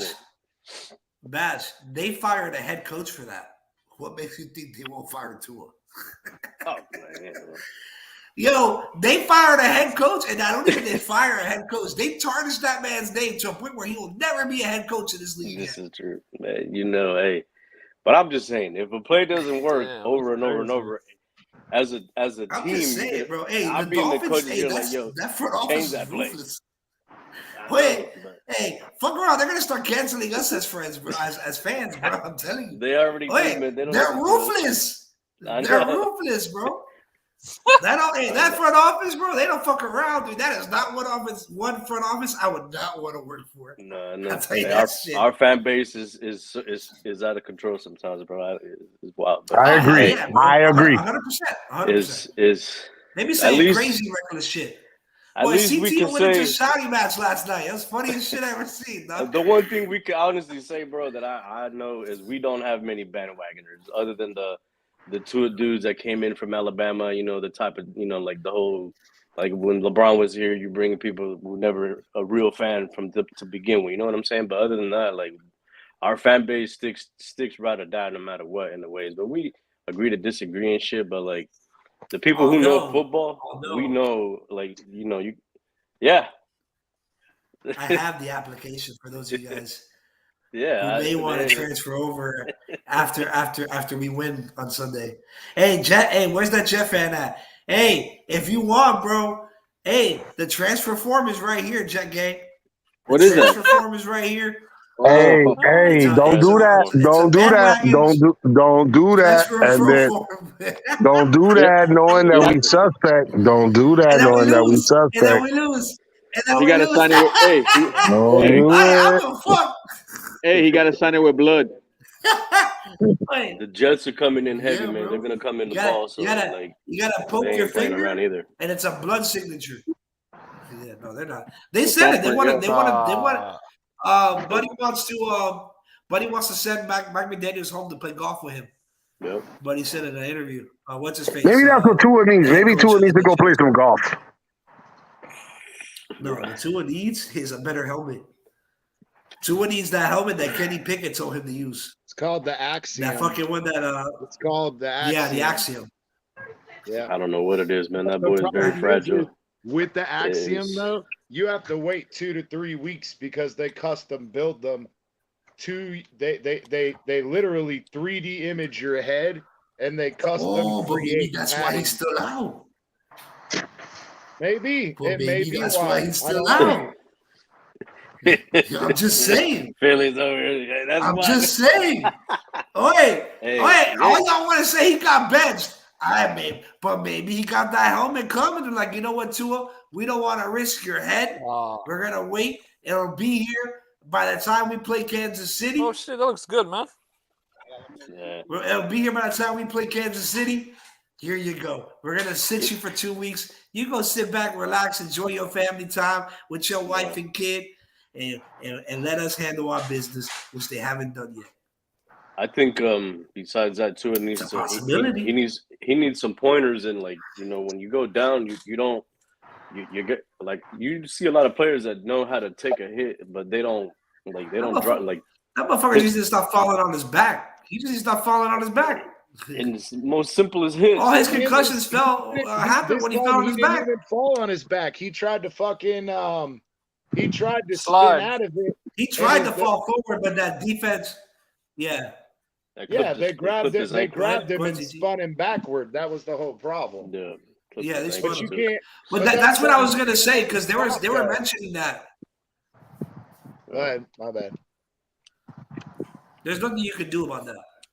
No, I ain't gonna lie. No, I was just gonna say, he got agree with you. Around. He tried to fall forward. He got swung around, and it happens. That's part of football. You can't, that's nothing that Tua could have controlled. It was the way that he got thrown down. That's not Tua's fault. Just like what happened on Monday night. Yeah, that was just like what happened on Monday night. Yeah, that has nothing to that you know, That's him having a fucking heart attack scary, man. I or ain't a gonna lie. cardiac arrest has nothing to fucking do with the hit or anything else. Oh, and by the way, for all you fans that were disrespecting T. Higgins for that hit, y'all are disgusting. Yeah, man, that's not y'all blaming that dude, calling him a murderer and that shit. Was that dude from for ESPN. That was Bart Scott. That's just disgusting. Oh, Bart Scott. Yeah, Skip Bayless. Bro, they all need to fucking get. They need some dog. Wait, I've seen the Shannon Sharp. The funny thing is all T. Higgins has to do is file a lawsuit against them motherfuckers, and I guarantee you they fucking shut the fuck up from now on. Fucking stupid motherfuckers. And that shit is crazy. Dog. You know what, bro? I've been saying this from the very beginning. I don't know why the Dolphins still have this medical doctor employed that's been working directly with Tua. But they need to fire this guy because that guy's certified, bro. And last time I heard that guy got arrested for that shit, man. Yeah. Dude, last time I heard that guy's working for De Leon Medical Center. Hauser. Dude, they didn't even give that guy a long prison sentence, bro. That guy's legit, bro. Yo, for real? I'm telling you. I think they gave him like 3 years or some shit like that. He's already out. And I'm pretty sure he's out. And he got his medical degree in prison. And he's working for De Leon Medical Center. De Leon? Yeah, De Leon Medical Center. Leon Medical Center. Oh, Leon? The guy was pretty much. That's in De Leon. He was pretty much Leon Medical Center. He was pretty much Hialeah for real, bro. He knows his stuff. He just didn't have the legit paper.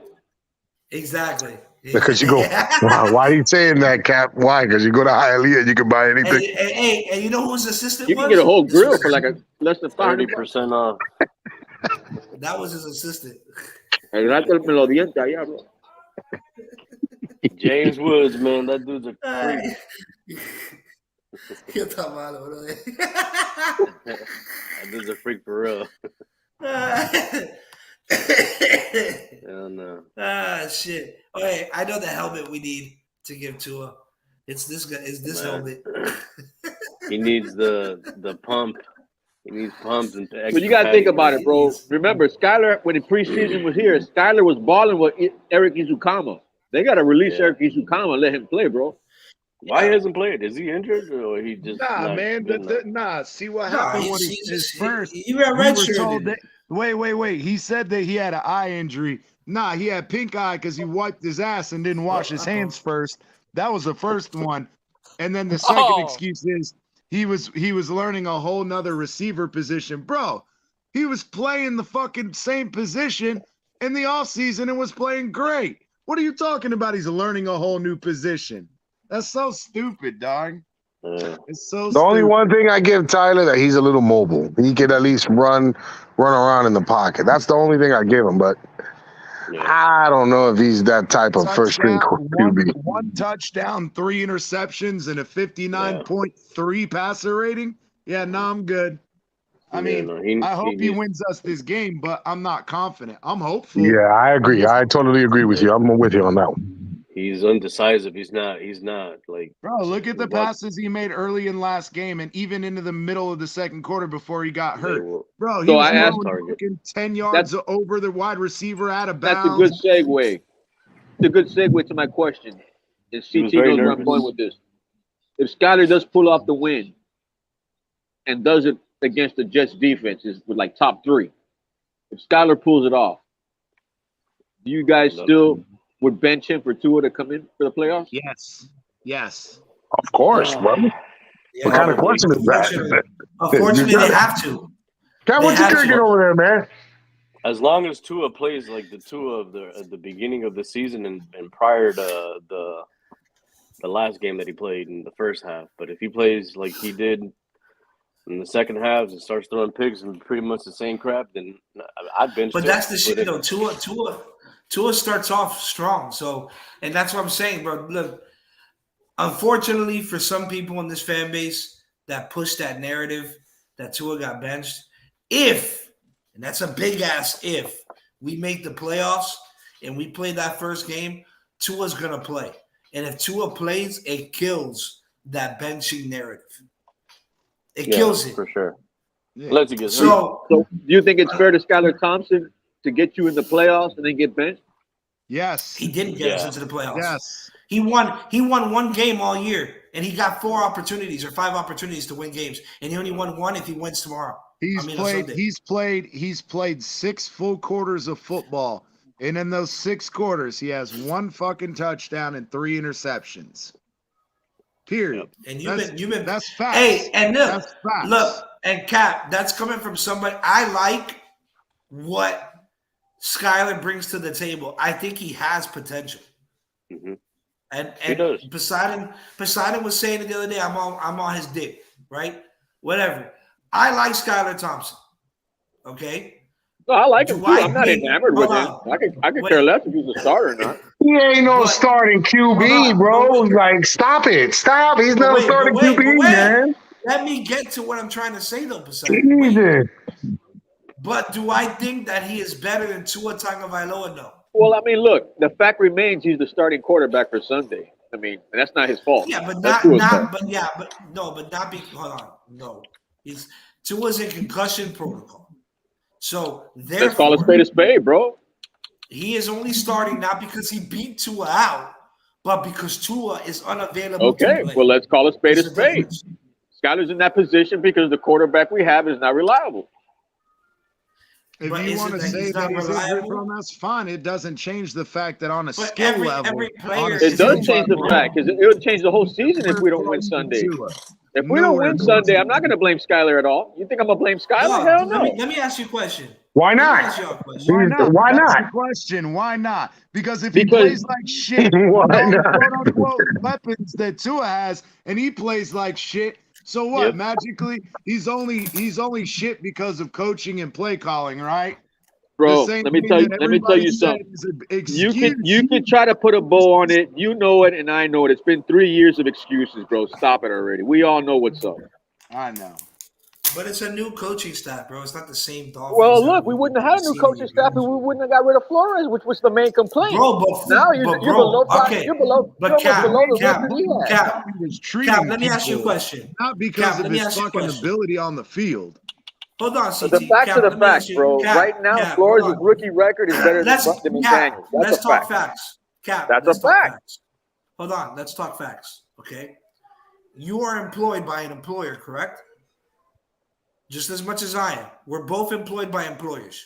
Bass, you're probably employed by employer. Poseidon, you're employed by employer. Everybody's employed by some employer unless you're a business owner. Okay? Right? If you are insubordinate, what happens at work? You're gone. You get fired? It's the same concept. Brian Flores is not the owner of the Miami Dolphins. He does not have the right. You want Skylar Thompson to win that game Sunday because if he doesn't win that game Sunday and Pittsburgh wins that game, prepárate, papo, prepárate. What? Prepárate what? Bro, you think the PR hit was bad now? If Brian Flores makes the playoffs, no, Brian Flores is not the reason why Pittsburgh goes to the playoffs. You're crazy, dog. That is the stupidest argument. I love Brian Flores never made the playoffs in Miami. Minka Fitzpatrick is balling. You think that's a coincidence? You guys are blind, bro. You guys are blind, bro. So since the last time that I checked, he was a linebackers coach, not the safety coach. So is he pulling double? Minka's playing linebacker, safety, and secondary, bro. Have you been watching the game? Something that he didn't want to play here. Okay, but he's doing it over there.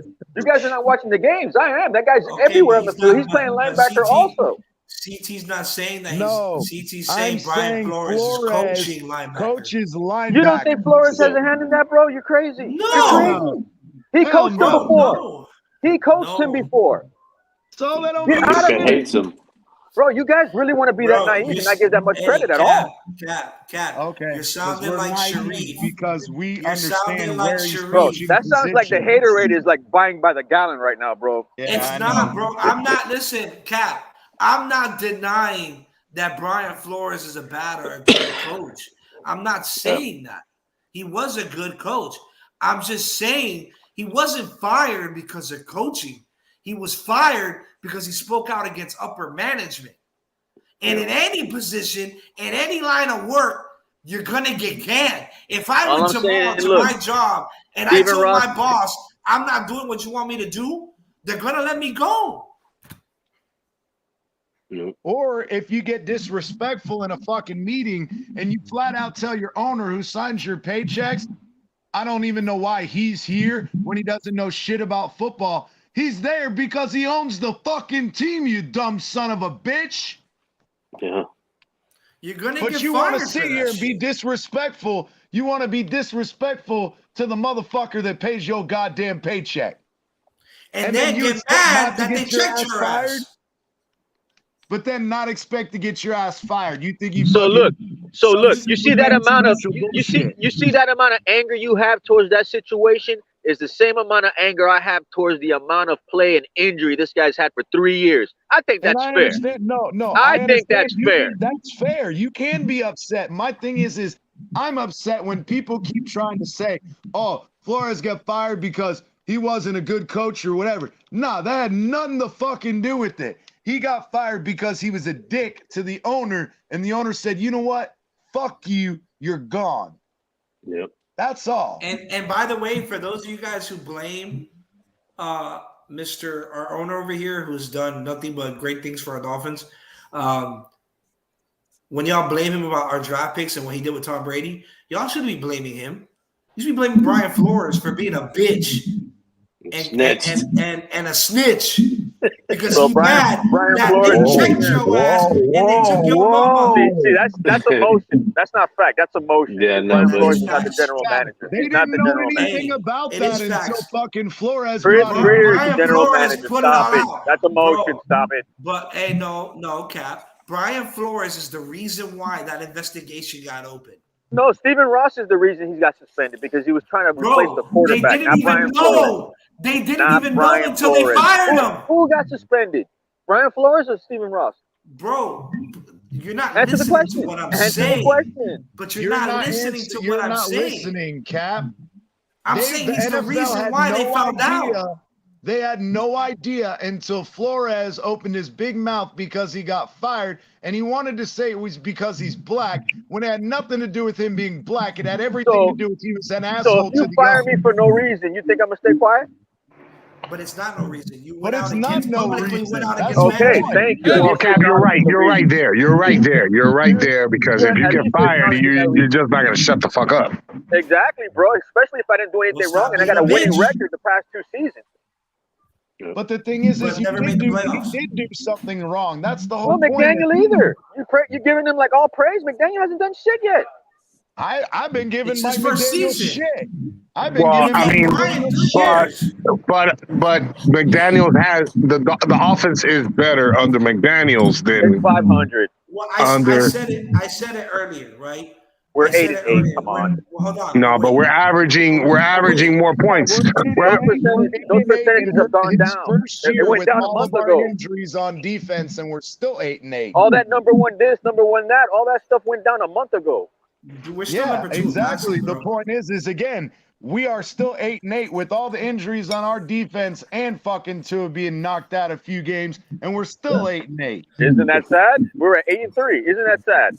I mean, you gotta expect injuries in football, man. It's not. All I know is you gotta expect injuries in football, bro. 10 years from now, ain't nobody gonna say injuries. They're gonna say, "Damn, that was the worst team that had the worst collapse in NFL history." They ain't gonna say shit about injuries. No, that ain't true. That ain't all true. right. Okay. But listen, well, hey, listen, we're not out of it yet. We can discuss these things after this game. Right now, it's irrelevant. Yeah, exactly. That's true.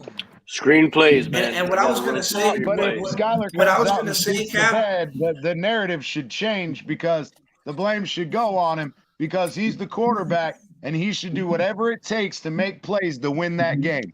There's no excuse. And I think Tua does, and I think he does. He tries his best. I think he tries his best to win the game, and it doesn't go the way he wants it. He's a tough kid, but the only question we have around him is the durability. I mean, yeah, I agree with it. I don't disagree with that part. The only thing I've ever disagreed with is when idiots want to say because he's had he's had 2 concussions in 1 year. He should retire and all that. That's such ridiculous bullshit. You think those are only 3 concussions, CT? As a specialist, you really think that's only Should 3? be up to him. I think that again, and you know I've said this. You know I've said this, Cap, for life. The average recovery is 10 to 14 days. That's the industry standard for concussions. It's 10 to 14 days. Now the NFL does allow them to come back within 6 days if they pass their protocol. But as far as the medical community is concerned, it's 10 to 14 days. Now, if he had 2 concussions in a week, Kenny Pickett did, yes, instead of 10 to 14 days, you should be looking at between 14 to 21 days, and you would have him on a strict regimen and you know, self-reporting symptoms of reoccurring symptoms. Now, the thing is he had 2 concussions, but they were 7 weeks apart. 7 weeks. It is no different at a difference of 7 weeks. It is no different than if he didn't have a concussion 8 weeks before that. So then why is he in the early stages if he's been in concussion protocol for almost 3 weeks? Well, we just talked about it. And waiting for that helmet. No. Well, yeah, it could be. But my honest opinion is why? Is because I believe that Mike McDaniels and the Dolphins organization are trying to fucking do it. What's the word? Cover up. Optics. It's the optics. Oh, does that make sense? Cover up. I wouldn't say cover up. I think they're trying. They just want to give him the most time to recover. That's all it is. Yeah, but they're not trying to get sued. They also don't want to rush him back out there because they know that there's going to be people talking shit about them if he gets hurt. Does that make sense? Yeah. I guess a grace period is what you're saying. Yeah, they're holding him out for a reason, and the reason is they don't. God forbid if something did happen to him, even though it's not statistically likely as far as there's going to be this major issue or major problem. No, it's more about the fact that again they want to look like they're doing something, even though in all reality, no matter what they do, it's not going to change his prognosis. His prognosis doesn't change after 10 to 14 days. But you saying nonchalantly, no, it's not going to be an issue about him getting hurt again. I think that's like very downplaying it. If he gets another concussion, this team is going to have the most. I mean, we'll have records for PR public relation nightmare scenario. We'll have at least 3. I agree with that part, but that's why I think that the Dolphins are taking extra precaution or making him sit out. Just like again, he was ready to play the very next week after that Cincy game. The problem it was the optics. They didn't want people to go, oh, look at what they're doing. Oh, they're making him do this and this. You get what I'm saying? Like, it's all about the optics. The NFL and even the NFL's protocol would have allowed him to play the very next week.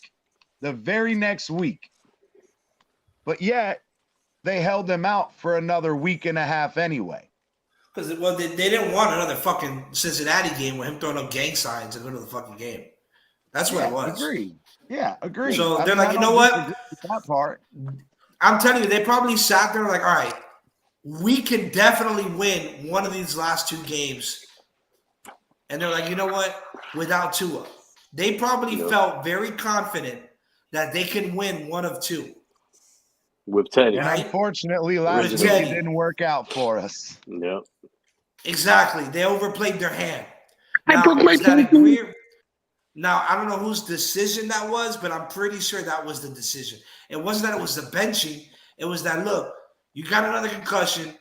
Let's sit you. I'd rather have you in the playoffs because I know we can win one of the 2 over putting you in here and rushing you back. And then you throwing up gang signs, and then you can't be back for the playoffs.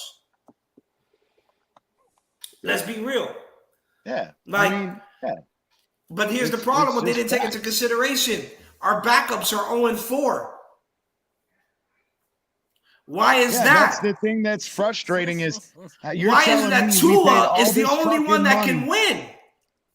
Yeah, exactly. We paid all that fucking money. No one's arguing that. That's not the argument. The argument is 5 games in a row, and then you miss 3 games in a row. That equals out to freaking 8 games put on you. with the 8 games you win. That equals nothing at the end. Well, I don't necessarily agree with that because, again, if you have a situation where I'll put 3 losses on Jason Sanders. I'll put 3 on Jason Sanders. How about that? Even if you don't want to agree with that, we I'll can put 3. move on from that. I'll put 3. I put 3. But it doesn't matter. My whole thing is so every time a quarterback gets injured, even if it's a concussion, say it's a finger. So is it Teddy's fault that he hurt his finger last week and we lost the game? So do we put that blame on Teddy for losing last week? That was on Sanders. No. He said screw Sanders. So now I'm asking him. So because Teddy hurt his finger and he got injured and he couldn't finish the rest of the game, do we blame that on Teddy for losing the game? I mean, kind of, yeah. Kinda? He's the second stringer. He's the second stringer, but he played how many quarters? 2. He played. So you got to give him half the blame. I mean, it's only right. Yeah, because he got injured early in the 3rd. So yeah. So you got to blame both of them. But we were leading. Yeah, I'm gonna blame the defense. And we were leading. We were leading. And Sanders has been a problem for the past 2 years. I don't know, man. At this point, I'm starting to believe it is coaching. At the end, I didn't want to, but shit, like the main complaint was coaching, and fucking now the problem is coaching. It was a team effort and some of the coaching plays, the calls, especially on the goal line, that third and 2, whatever the hell it was. And bro, he doesn't take Ridley on a wide receiver makes no sense. Bro, you know what it is? Well, yeah, that was a miss. No, but that was a miss. No, but Javon Holland read that play. Javon Holland didn't have timeout options. Freaking the coaches should have done something.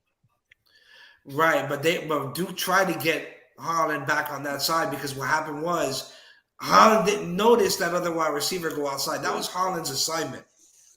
I'm not saying, like, bro, Duke was doing his job. Yeah, Duke should have went and said, fuck it, he's not going to be here in time. I need to cover him instead of waiting for the Mac. He shouldn't have been put in that position. Yeah.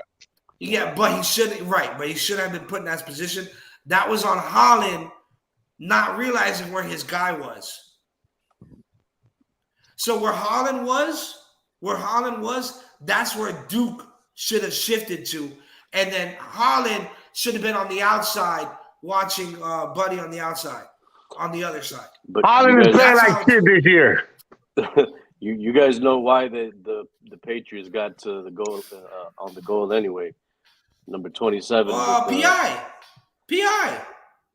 Yep. Crossing, Keon Crossing got treated like a bitch by a rookie. A rookie faked his ass out. That's Tua's fault, guys, because it's Tua's fault. That's Tua's fault. Is. I told you guys. It's Tua's fault. Bro, that's what some people say. I'm only saying what people. I'm not naming nobody, but that's going overboard. That's not that. Come on. But that's what they were saying. Is Cap. People are actually saying that. That's the whole point. People are saying that. When we I defend heard, them I heard and say, a lot of people are going over the edge. A lot of people are going over the edge.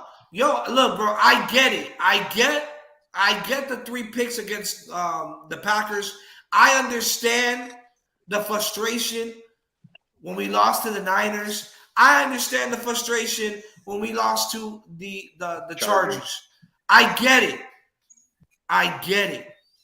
All right? But, bro, not all of it was on Tua, dog. Mm-hmm.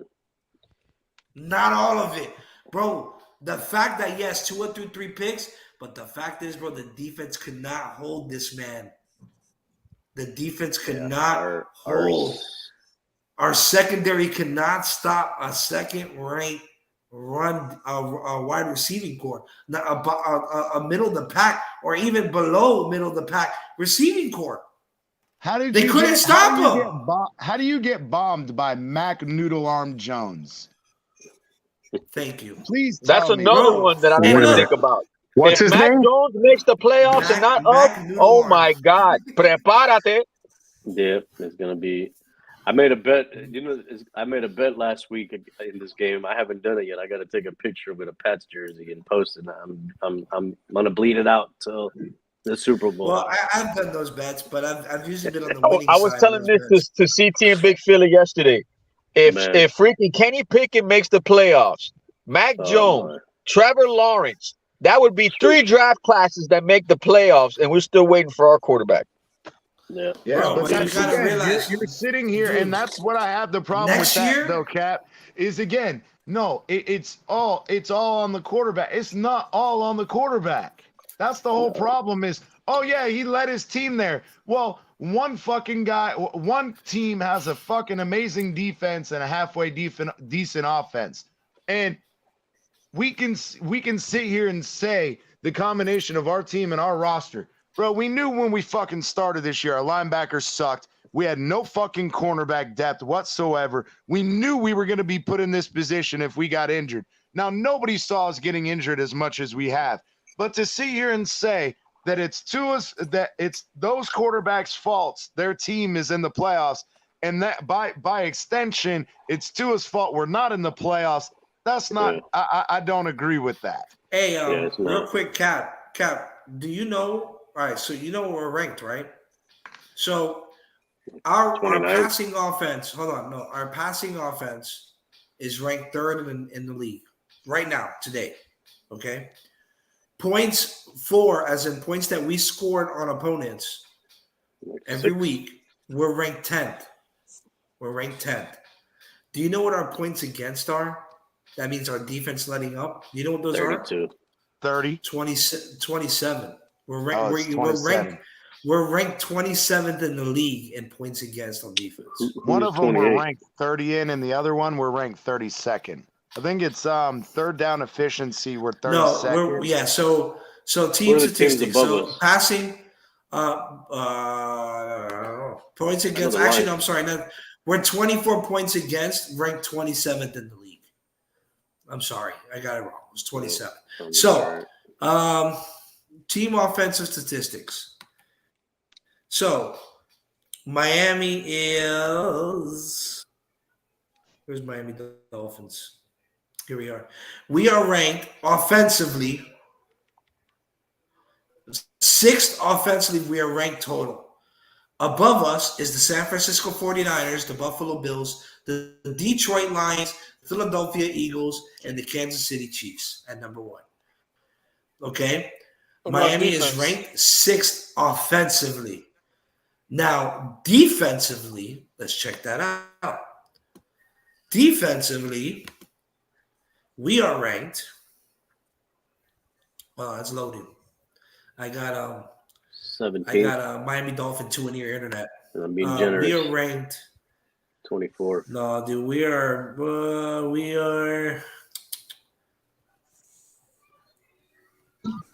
Trade for Derek Carr.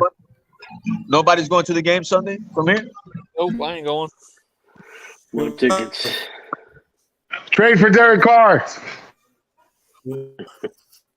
Nah, I sold it. We want Derek. We want Derek. Yo, but I sold to a Dolphins fan at least. Oh, by the way, for those of y'all who don't, who are going to the game, if you want to pass it around, I have a friend of mine selling an orange parking pass for $100.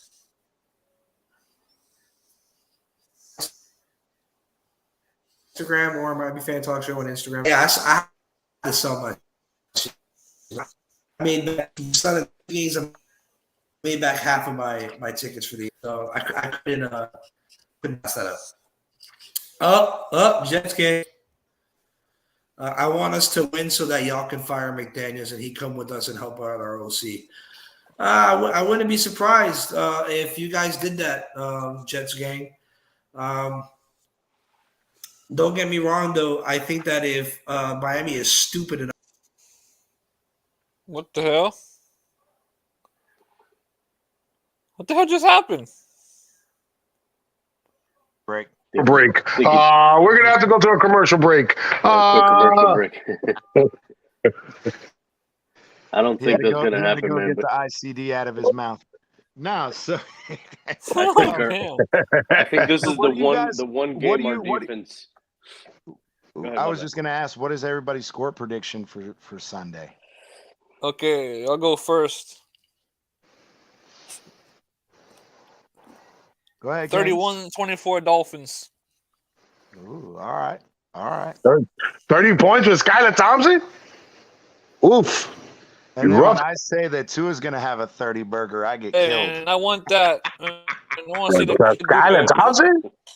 I don't know about that. I don't know about those 31 points with Skylar. I don't know about that.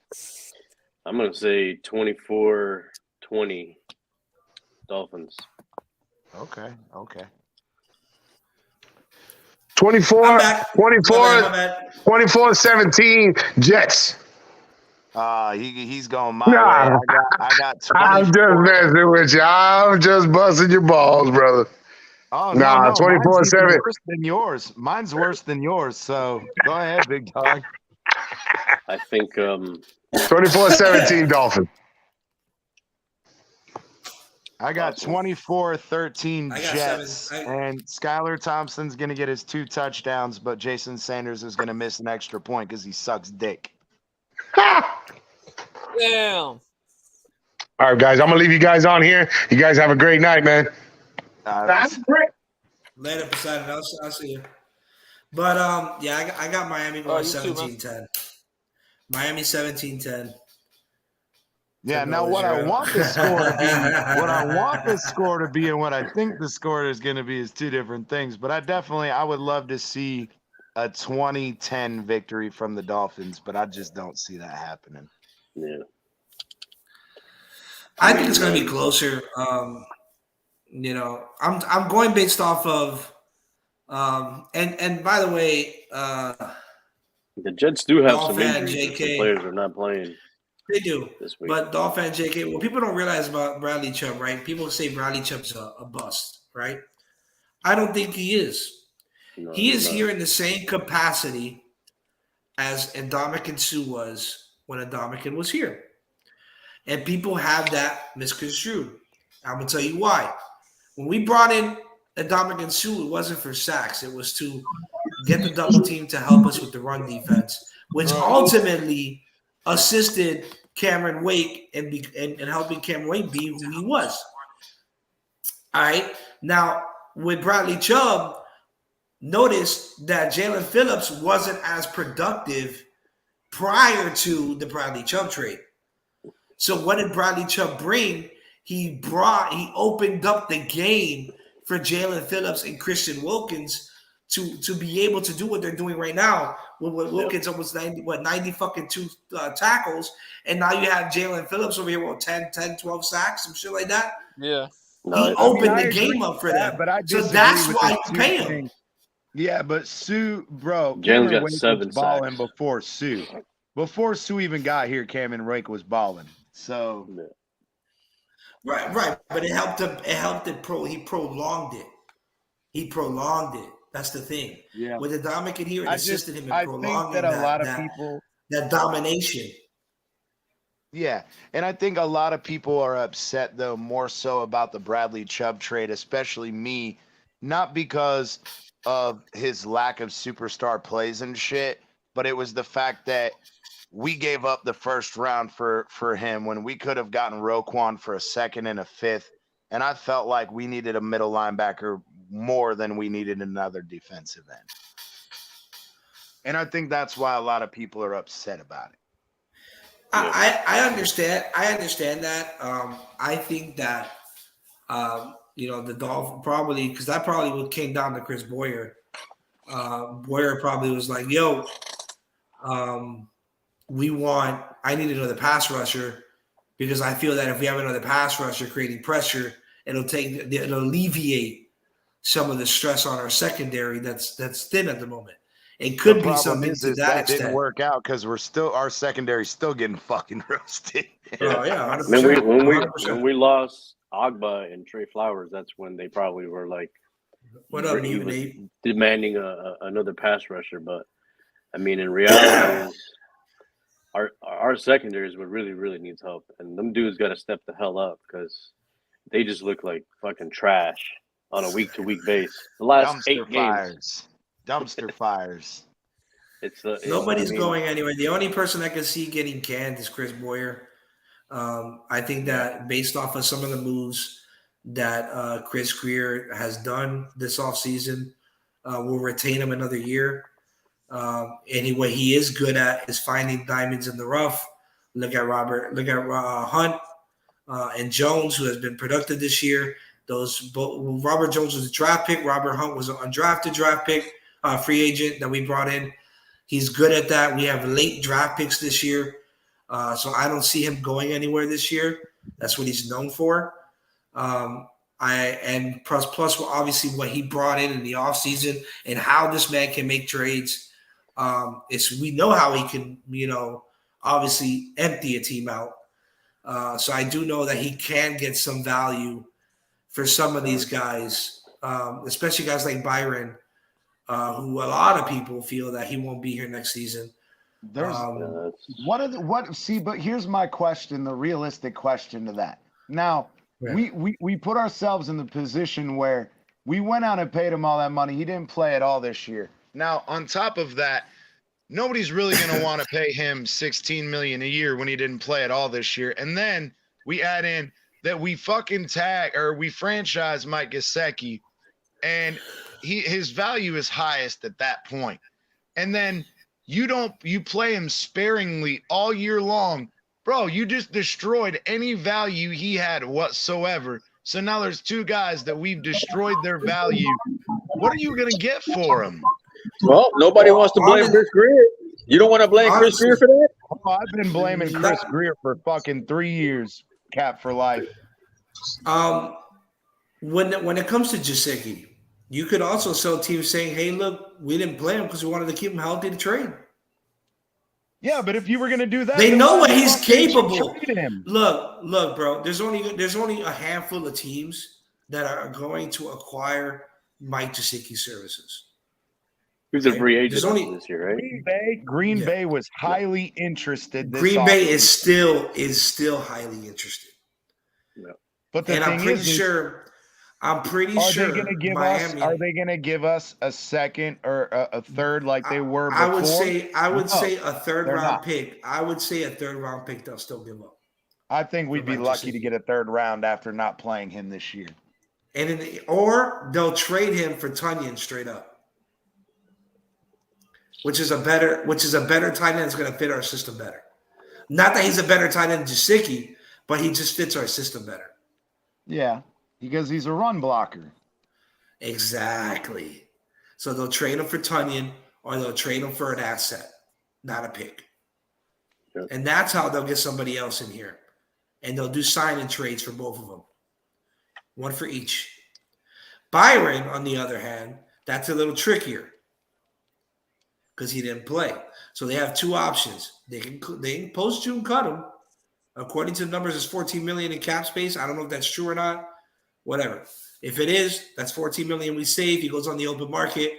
Let him go play for somebody else for 1 year, $10 million on a proven deal. You get what I'm saying? Is he healthy enough to even play? If we post June 1st cut him, we only save 11 out of the 16 million, which is ridiculous. So we pay $5 million dead cap. Yes, it's $5 million dead cap. Yes. Okay. So your other two options are this. All right, you trade them and you get whatever you can for them, 5th, 6th, 4th, whatever you can get for them, and you dump it. Right? Or the more logical option, let bygones be bygones. You had a year off. Let's go. Come back and play. Yeah, that ain't gonna happen. I'm not saying it will, but I'm pretty sure it's an option. And they'll run it back. An option, but then if they bring in the right DC, that might work. Because I think Chris Boyer was the problem. He didn't want to play for Chris Boyer. Not that he didn't want to play for Mike McDaniel or this team. I just think that he don't like Chris Boyer. I mean, and it says a lot when you're. Josh Boyer shouldn't be the issue because he was Byron was a Flores guy, and so is Boyer. No, So yeah, but remember, there was a lot of turmoil to me, though. But remember, CT, there was a lot of turmoil, and we said this before. I forgot what show it was on. I don't think it was you. It was somebody else, or it might have been with you. I don't remember who it was. That somebody snitched, and we all thought that Josh was the snitch because he was the only one left. I mean, because remember, a lot of those reports. What is he snitching about, though? A lot of the reports with Brian was with the coaching staff. He wasn't remember during Thanksgiving, they were saying he stopped communicating with the coaching staff. Who snitched? Who's left? Well, Gerard Alexander was left too until we decided to move on from him. Right. So, but that's what I'm saying, though. But so is Gerard Alexander the snitch too? He could be. But and then I remember too, right? You have that. Okay, that's one. Two, remember the defense wasn't producing in the first half of the year last year, and then the second half they turned it on. Remember? Yeah. Who was calling the plays? The rumor is that Flores took away play calling duties from Boyer. But the thing is if you look on the sideline, but if you look in the sideline in those last 8 games, Flores wasn't calling defensive plays. So who was? Exactly. But that's what I'm saying. We don't know who it was. So maybe it was Flores that was calling those plays in the second half of the season. That turned around our defense. They showed him. I'm just saying. Defense was playing. He wasn't talking. I'm just setting up a possibility. I'm not saying that it's factual. I'm just saying maybe. I mean, it's a possibility. I get it. That's all I'm saying. I'm not saying that it's a fact. I'm not going to sit here and say that Tua was benched and that it's a fact and that he was abandoned in the locker room and that's a fact with no actual substance or evidence to back that up. Okay, but what I'm going to say is this. It's fucking weird that your starting corner disappears on you for an entire season after his guy was fired and the only other guy left is the other dude that also has responsibilities of calling plays. So it just looks weird. And I never heard anybody talking about it. Maybe it's not the Dolphins that he has a problem with. Maybe he doesn't want to put his ass on the line for a dude that he has no confidence in. I mean, maybe, but if that's the case, then they should have got rid of his ass this offseason before he fucking tried. He probably did, and they tried. And he's like, you know what? There's a loophole in my contract. I can make my money and not play. Let me make my money. I'm going to get right, and I'm going to sit out a year. And that's what he did.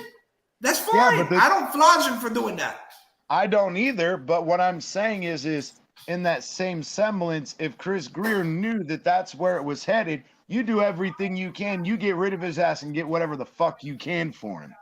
That's my whole point. Yeah, does that make sense? When they shopped him, he got surgery. I understand that, and he could have still been shopped. All he would have to do is pass a physical for the next team. And then, not only that, when they took him off a PUP to trade him again, he re-aggravated the injury again. So they probably felt that he wasn't going to pass. They never took him off the pup. He stayed. I remember them talking about it, and then he got. They were going to, and then they never did. He stayed on right because he re-aggravated, apparently, allegedly. There was a setback. That's bullshit. That's bullshit. I'm just sitting there. That's why I said it took him 2 weeks. It would have taken him 4 weeks to recover from that fucking surgery, and magically it took him all fucking year. Nah, he was pissed off because they were shopping him. That's ridiculous. Or he didn't want to play for Chris Boyer. I mean, Josh Boyer, whatever the fuck his name is. Maybe, but I'm just saying, because all right, and you know, my theory will really catch some treading if we lose on Sunday, or whether we lose on Sunday or we go into the playoffs. Whenever we decide to exit the playoffs, whether we win. Because I even feel like even if we win a Super Bowl, he's still gone. I agree. So when that happens and he leaves, right, and we retain Byron Jones, I think that theory, and John Byron comes back and plays, that theory is green-lighted at that point. My theory is correct at that point. I mean, yeah, I'm just saying. but yeah, I mean that's if it goes down that way. I'm not saying. Now, if they trade him and they keep Josh Boyer, or if they trade him and they still release Josh Boyer's or they release it from the services, then at that point, it's just he was disgruntled. Yeah. And then your theory is that's really truly all it is. I think he's just disgruntled. And unfortunately, because I think you said it yourself, he wanted to be a Dolphin. That's why he was upset. Yeah. He wanted to stay here. So maybe it's that, Chris Boyer gets fired. He's like, Chris, I don't want you to let me go. I want to stay here. I'll even take a pay cut. Who knows? I'll take a little money less to stay here. I like it here. I love my home. I built my family here. We're settled. I want to stay. You never know. Takes a $3 million pay cut. Now that $16 million drops to 13. It's a little more favorable. And then they keep him. And now you got him. You got X. And then you got Cater because Nick won't be resigned at that point. And Trill, because Trill's going to be coming back healthy next year. And that boy ready to play. Exactly. And you know something? They could really redshirt Trill and let him really heal up and make sure he's 100%. And they'll gradually milk him into the lineup. You see how that shit works out at that point? Possibly, now our defense look completely different at that point. And if you actually bring in somebody, if we're getting Nick Needham back, and we're gonna get fucking Brandon. But Nick, remember, no, we won't get Nick because remember, Nick is a free agent. Yep. Nick is a free agent. Okay. Yeah, I didn't know if it was this year. Or next that's year. why I'm saying they allow Nick to go get paid because Nick is going to get paid even after this injury because he's proven that he's a capable nickel corner here, and I think he'll get paid kind of like what Bobby McCain got paid, but he'll get paid out with somebody else, and then we'll bring Cater into the mix at nickel until Trey is all the way fully healthy, and then we'll rotate Trey and Cater. They'll rotate at the nickel. I think that Trill Williams is Xavier Howard's replacement, and Cater Kohu is Byron's. Because if you notice, Trill Williams, he's very physical and he's a ball hawk.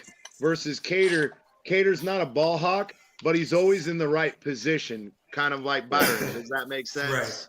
Right. Yeah, no, 100%. Yeah. So you see what I'm saying? So like, there's different options there. Different theories, because that's what they are, just theories. That impossibilities and scenarios that down the line as this off season comes closer and closer, they're gonna start revealing themselves. Because honestly, I feel that the minute if Miami loses on Sunday, that afternoon they're firing Josh Boyer. That afternoon, he's gone. Like, hey, while you're at it, pack your office because you're gone. And get the hell out of here. Then it's the search for a new DC, right? Which now they're going to bring in a lot of these guys that we have, guys like Sam Madison, who I know that the fan base loves this man to death for what he did on the field. But I am sorry, you cannot coach your corners to turn around. Yep. You cannot coach your corners to turn around to save their fucking life. You got Pat in there as well. I'm sorry. I love both them boys. But unfortunately, and I get it too, the secondary had a lot of injuries. But bro, these motherfuckers cannot turn around to save their life. This is the next Ben Up league. Binga. And it cost us games. This is the next Ben Up league. I mean, you have other teams in the National Football League who have bro, injuries. but they got dudes that are stepping into the play and they're putting in some work, especially like in December. It's crazy, bro. Like Turbo is a guy who usually comes on here a lot. Bash, you know who he is. I think he played with the Ravens on our little Madden league. Mm-hmm. So Turbo, he plays linebacker / DN. He's gonna go try out this April allegedly. We'll see if that actually happens, but he's trying out for arena football. But he even said it. He's like, bro, we're watching the game together. He comes to my house every Sunday, and he also is a co-owner, even though he's a Ravens fan. He's one of the guys who owns the seat with me in my season tickets.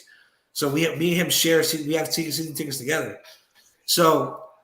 He was even saying it, watching this game, he's like, bro, he saw that PI, and he goes, what the fuck is this guy doing? He's like, bro, he acts like he never played football a day in his life. To not know to turn around. That was the easiest call of life.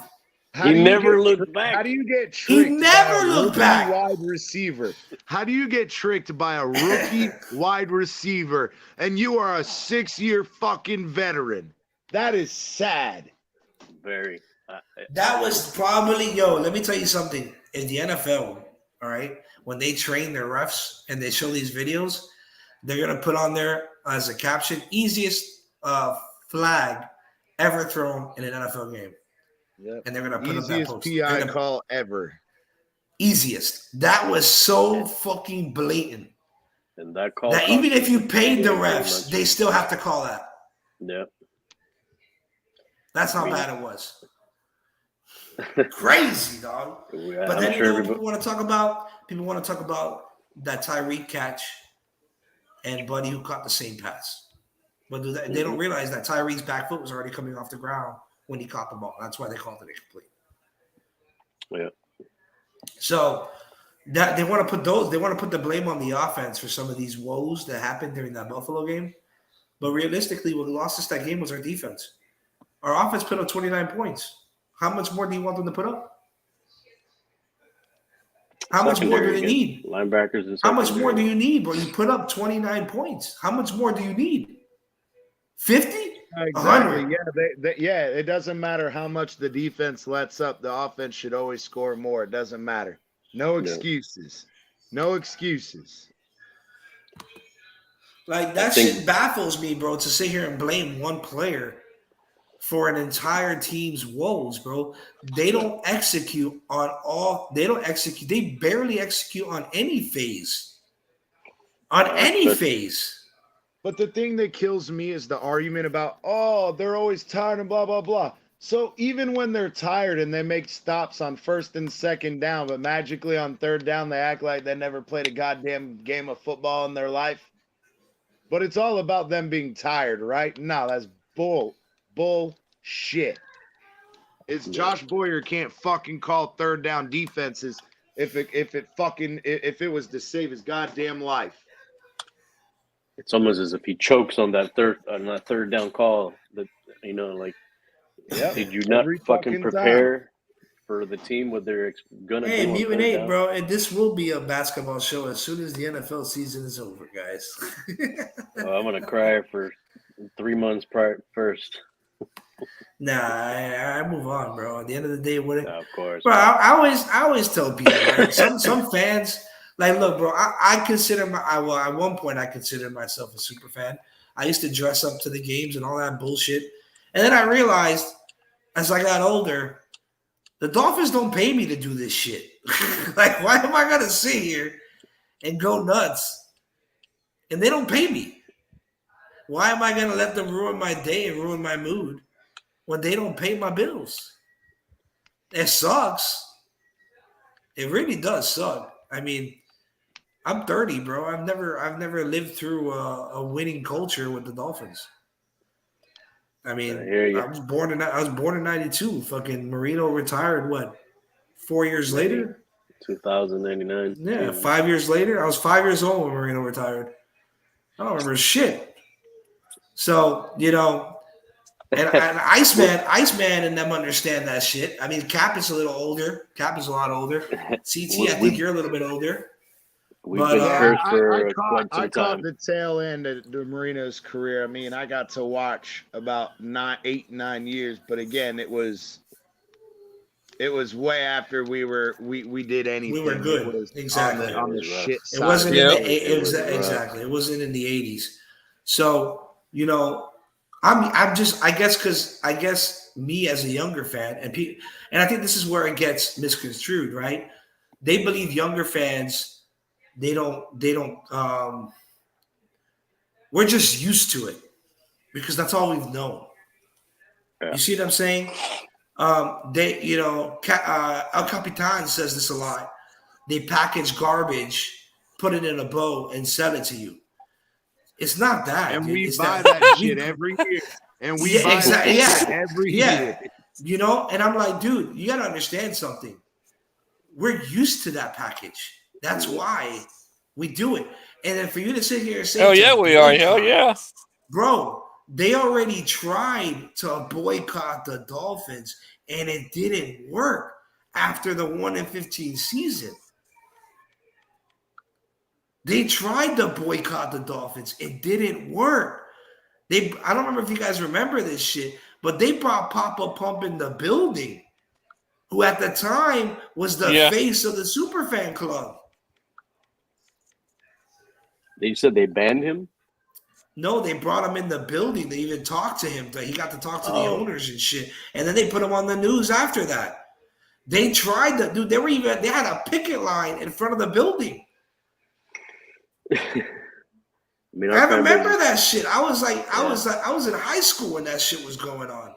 I mean, the truth is our fan base internationally, even they nationwide. Don't care. Dude. This is an too international big. city, bro. Yeah, exactly. This is the international city. You wanna boycott and protest the Dolphins and not buy tickets? Well, guess what? The opposing fans, they're gonna buy those tickets. They're gonna buy the tickets, of course. Because why? This is Miami, bro. Yeah. And everybody wants to come here and chill. Yeah. Everybody. At the end of the day. You guys know this. We do have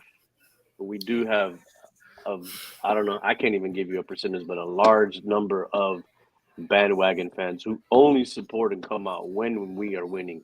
And you know what I'm saying? And that's in every not in Cleveland, not in New York. No. You gotta look at every team in Miami. Yeah, it's every team in Miami. The Canes, the Panthers. Minus the Heat. The Heat. What you mean? They've been winning. But they've been winning. Now, all right. Keywords were what? Because the minute that James left, that stadium. Oh yeah, no, quiet. for sure. Okay? Bro, people show up. I was the same and the Marlins too. Still. It was the Marlins, bro. It's still quiet, bro. There's only 5 fans that go to those games. It be like that down here. My bandwagon on the whole stadium. The five. That stadium's only packed at one time. The season opener. That's it. Yep. That's it, bro. That stadium is a that's it. And they better play the Yankees, and it's straight up full of Yankee fans. Yeah, man. It is what it is. The stadium is a waste of money, man. This has probably been the most that the Dolphins that I've seen in quite some time. That have brought some excitement. Some of the true fan base that comes out. You know what I mean? Like you go to the stadiums and you don't see as many. See the most passionate, bro. That's the thing. Of course. Even on these podcasts and these Twitter spaces, and I get it, bro. Like the passion comes out, but where the line needs to draw is like the name calling, the talking shit, calling somebody not a fan because they don't have the same ideals you do or view you do. That's the shit that they needs to cut it out, bro. Like at the end of the day, look, me and Lewis, we don't see eye to eye on some things, but I respect the shit out of Lewis.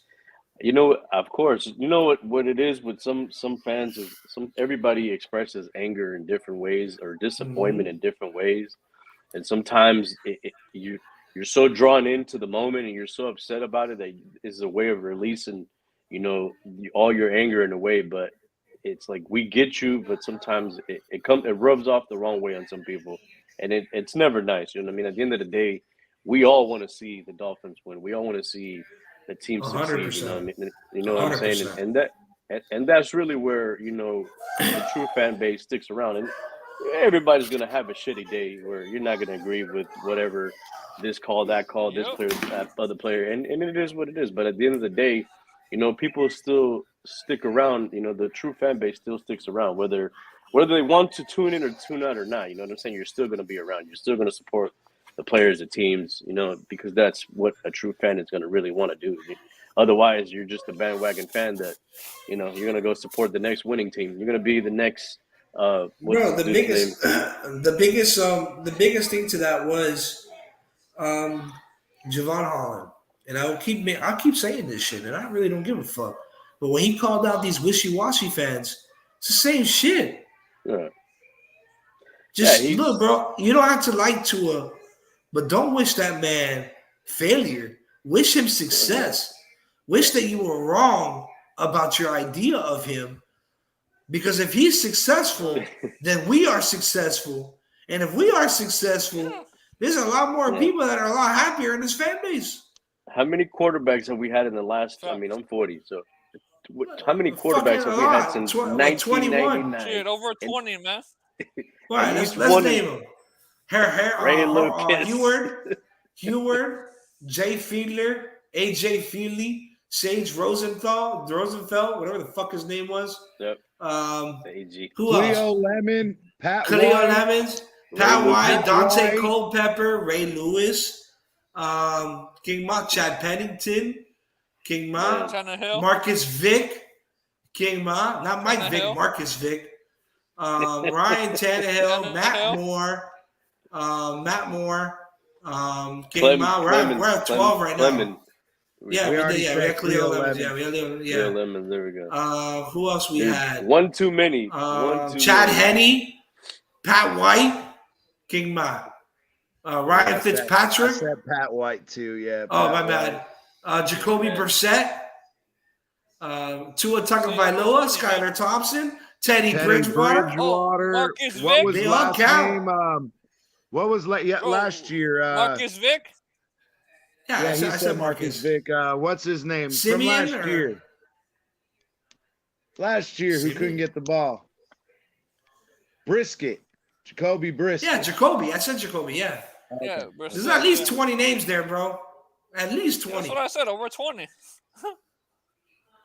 One too many, but we all supported them one way or another. It was, you close your eyes when they threw the ball out sometimes, but it was like, Chad was definitely especially when fucking Pat White could run all over the goddamn field, but when that motherfucker threw the ball, you were closing your eyes and praying that it didn't go to the wrong team.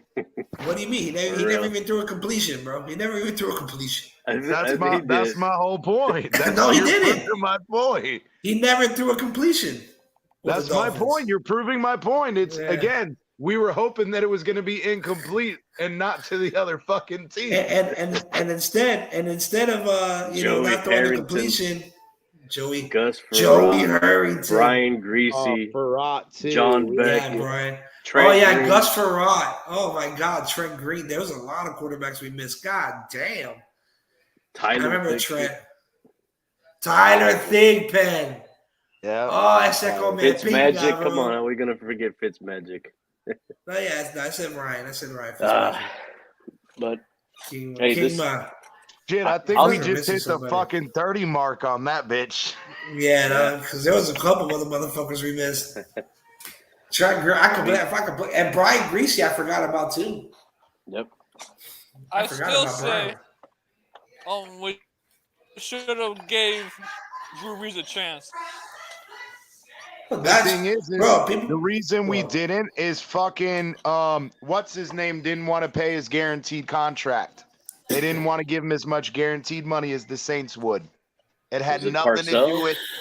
Yeah, it was Parcells who didn't want to fucking give him the extra money. He said, you know what? If you can get more money from the Saints, go get it from him. And guess what? That's exactly what he fucking did. Yeah, and he won a ring less than, like a year or two later? Yep. Yep. But the thing is Bill Parcells was of the. Remember, Parcells was the hard ass who said, "I'm not going to give you no money. I'm not going to give you a bunch of guaranteed money and yada yada yada." And Nick Saban's like, "No, I really want him here." Bill Parcells like, "No, I don't care. I'm not paying him that." And literally the very same afternoon, he flew to the Saints and they signed him that fucking day. And we had to go and get fucking Culpepper. And literally went fucking downhill from there. Damn, no wonder why. Remember when we were in talks to bring Matt Flynn? Oh my god, I remember that shit too. Yeah. Remember that shit? We were in talks to bring in Matt Flynn when we brought Brandon Marshall here. That would have been fucking hell, bro. I got a signed ball by Brandon Marshall right here, actually, as we speak. I got a signed ball right behind me, signed by Ryan Tannehill. when Wayne Huizinga sold the team, is which one of his multiple personalities signed your ball? That's the true question. Oh shit! This one is I think when he was with the Bears. If I'm not mistaken. I could tell y'all a funny fucking story. So a couple of years back, when he was still playing for the New York, when he was playing for the New York Jets, actually his final season, I would say. He loves the Jets too, man. By the way. Yeah. Well, I think at that year, he was playing with Ryan Fitzpatrick, and I took Brandon. So my mom's side of the family is from New York. They're all raised in New York. They're all Jets fans. I'm a Dolphins fan. I was born here. My dad was a Dolphins fan. I was born here in Miami. So my grandma, my grandfather passed away, I don't know, 10 years back now. But my grandmother, who's still around, she's a huge Jets fan. Although she doesn't follow the sport, naturally she's a Jets fan because she's from New York. I was okay, cool. So I decided, hey, I'm going to take you to a Jets game. I had season tickets that year. So I get to the stadium, and if you don't know, if you have a handicap person, and let's say you buy a ticket in the 300 level, you can go to the customer service and let them know that you have somebody that's handicapped, and they will accommodate you and bring you down to handicap row, which is typically either in the 300 section in the first row or behind the away team bench. So this game, because it was my grandmother's first game, they sat me behind the New York Jets bench in something called the Hyundai Club. Okay. So we sat right behind the New York Jets bench. Not only did we sit behind there, we sat right behind the offense. So what happens? During the game, Miami starts to take the lead, and you start seeing Mr. Brandon Marshall get frustrated. And then you start seeing him throw his helmet. And then you start seeing him and Fitzpatrick going into a shouting match. And oh boy, was it awesome. Yo, bro, that dude, let me tell you something. That dude right there is intense in person. And he was going at it. I think Ryan had just threw a pick, or he wasn't targeting him, and he was getting upset, bro. You can hear him. You can hear him from where I was sitting. Give me the fucking ball, just screaming at him. And that sounds like. But I'm sorry, bro. I understand people don't like multiple personalities, or they don't like guys like him. But those are the guys that you want. Those are those dogs that you want to give the ball because they want the ball. Different, because when he was talking about his mental health and all that, and he admitted, he's like, "Oh, sometimes I feel like I have multiple personalities," and so I just made the fucking joke. Which personality signed your shit? Nobody knows. I'm not flashing it. I acknowledge that he probably got a couple, but nonetheless, dude was a fuck. I loved Brandon Marshall here in Miami. Yep. I remember hearing the trade on the radio. I was actually in high school as my freshman year. No, my junior year. My freshman or sophomore year. And that was the year after we were 1-15, if I remember correctly. Or the year right before it or some shit. It was before Cameron's fuck ass got there. Wayne Huizinga's last year. Yep. Yeah. I went to that last game. I went to that game that we won. That was the only game I went to that year. But I think we all cried that year, 100%. I know Wayne did. I remember I was in the weight room and weight training is what they called it when I was in high school. It's like a lifting class. And I remember hearing it on the radio. And I was fucking ecstatic. It's like Brandon Marshall from the Denver Broncos, bro. I started flipping out. And then when we traded him to fucking Chicago, I was like, what the fuck? Here we go, Cam Cameron all over again with this fuck ass trading everybody and their mama away. But nonetheless, look, even after he left, he had a great career in Chicago, and he had a good year. He had a good career in Chicago, and with the Jets, and he even was a little productive on his way out in Seattle. So it just goes to show you, I think Miami fucked up there, but it is what it is, bro. Like, gotta move on. Yep, and it's the same shit of how many. It doesn't matter who the GM has been. It doesn't matter who the owner has been. It doesn't matter who the fucking coach has been. Every fucking December, this football team acts like they don't know how to win a goddamn game. Here's the thing, bro. If we fire Greer, this is what's gonna happen. There's gonna be a fire sale.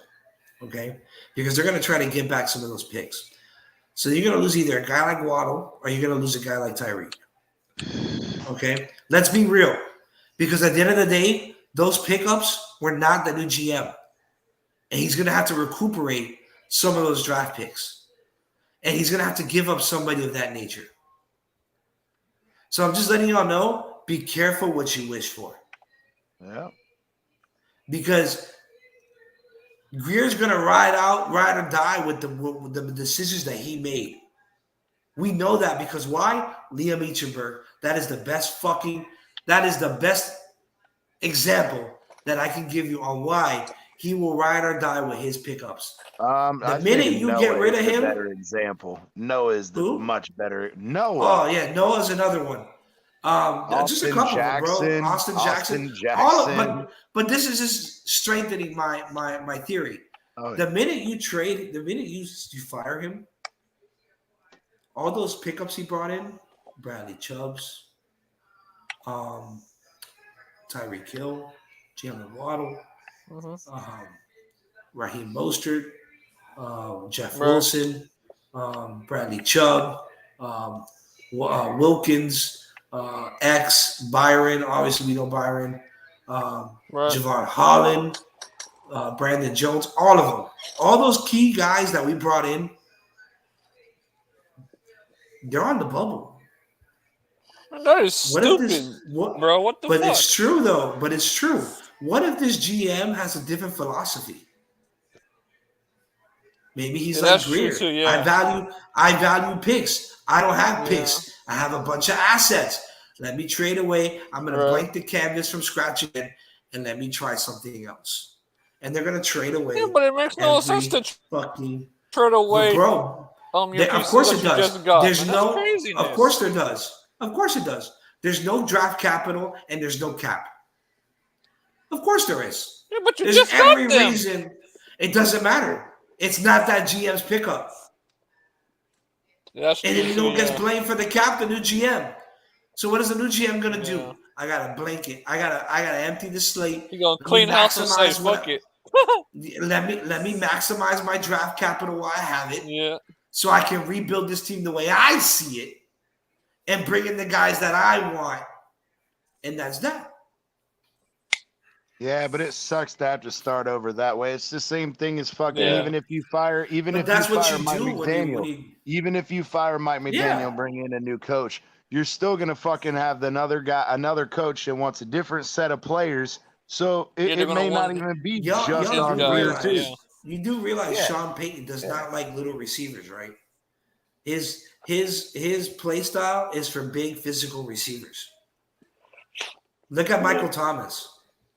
That means but he also fucking spent how many years with what's his name? That fucking tiny ass wide receiver / quarterback. He usually has shit. Who?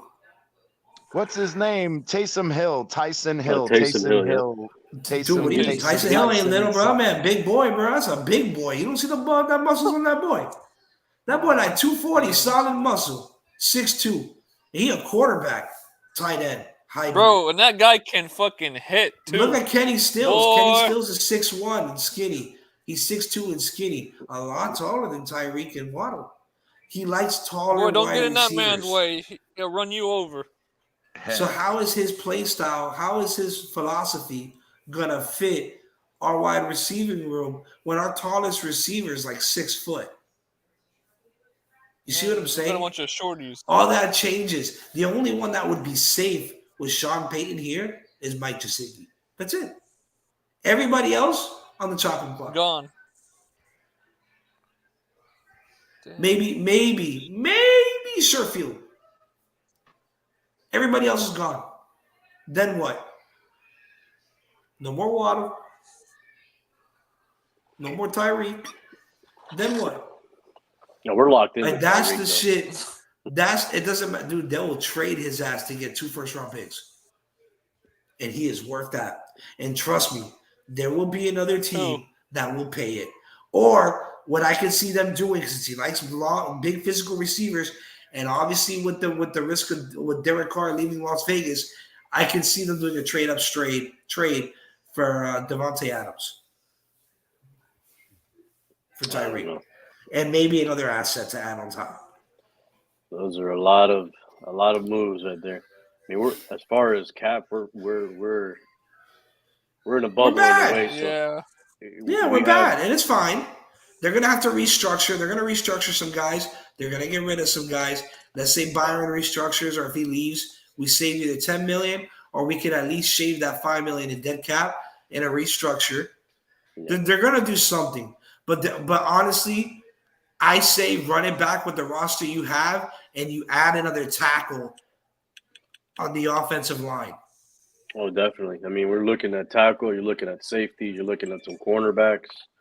I wouldn't even say safety with Brandon coming back.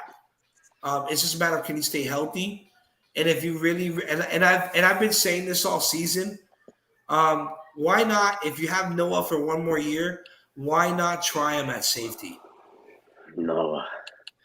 Here's the thing. He's got the size. He does have the size. That's what I'm saying. Noah has issues turning around.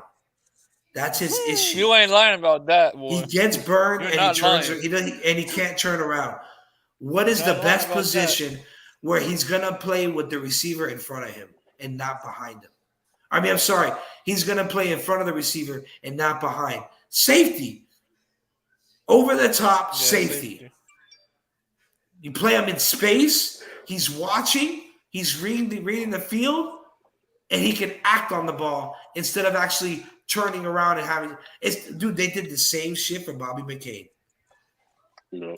Bobby went from a nickel corner to a free safety. That's good, but that's what I'm saying. I want to see them put it on the field and try it. I think they couldn't do it this year because of the lack of depth at that position. Is it that easy for him to slide over in transition or no? It should be because he's not playing the box. The one that's going to play in the box is Holland. Right. So it shouldn't be that hard. It should literally, he's probably going to have only like 3 fucking lineups. He's either going to come down and be a robber in the middle, or he's going to pop back, or he's going to pop up in the middle. That's all he's going to do. They're definitely gonna find out this Sunday because Joe Flacco's playing and he likes to let it fly, and that's probably why they're letting his ass play, knowing that we're struggling. Oh, they're gonna target Connor and Kohu all day, every day, and that means Holland's gonna play over the top. Yeah. Luckily for us, though, on the offensive side, for us, I mean, we got an advantage this week. The Jets are slightly depleted on their O-line. I think they're starting free safeties out. LaMarcus Joyner. My shit's still frozen. You see this shit? Yeah, it's frozen. My shit's still frozen, boy. I've been checking. That's an ugly picture, too. I look like I barely breathe. I think that's not good. Maybe some of the Jets fans are They're messing with your connection. I pray. Definitely. I definitely agree. I concur. I pray. I think even I pray that go ahead, bro. Flacco doesn't have a good day, man. It's Flacco. I'm not worried about him.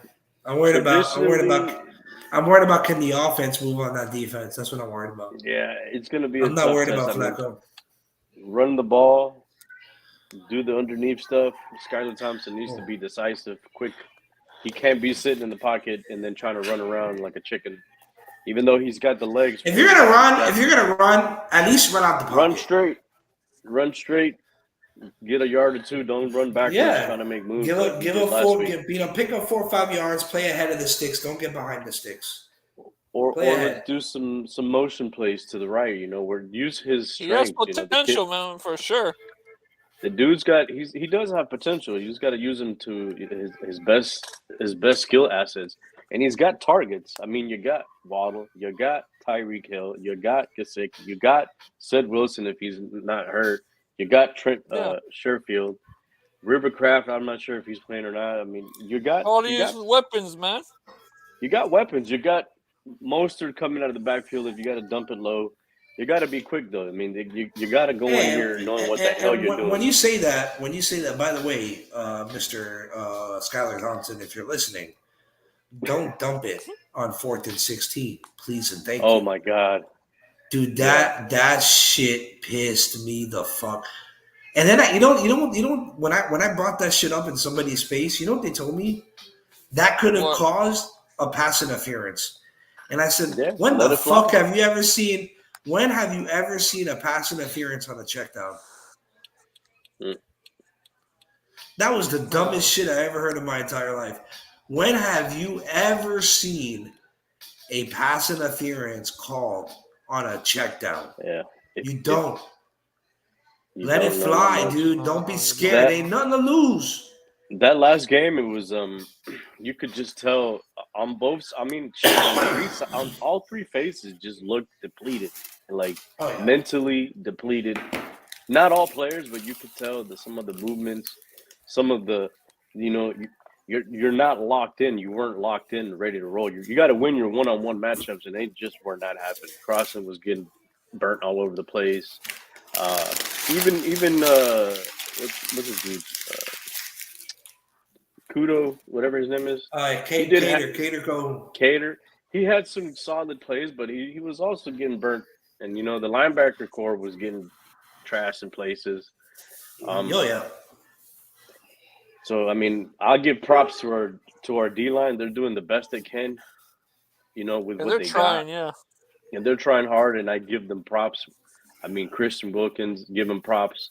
Other dude in the middle, give him props. Even the edges they're doing their best, man. But like, if the outside, if the middle, and the back can't contain, then you can only do so much. I mean, it's a wrap. 30, 40, 50, 60, 55 plus plays. You start to get worn out. You start to see Big Boy Jenkins coming in a lot, and the other dudes that never heard coming in a lot.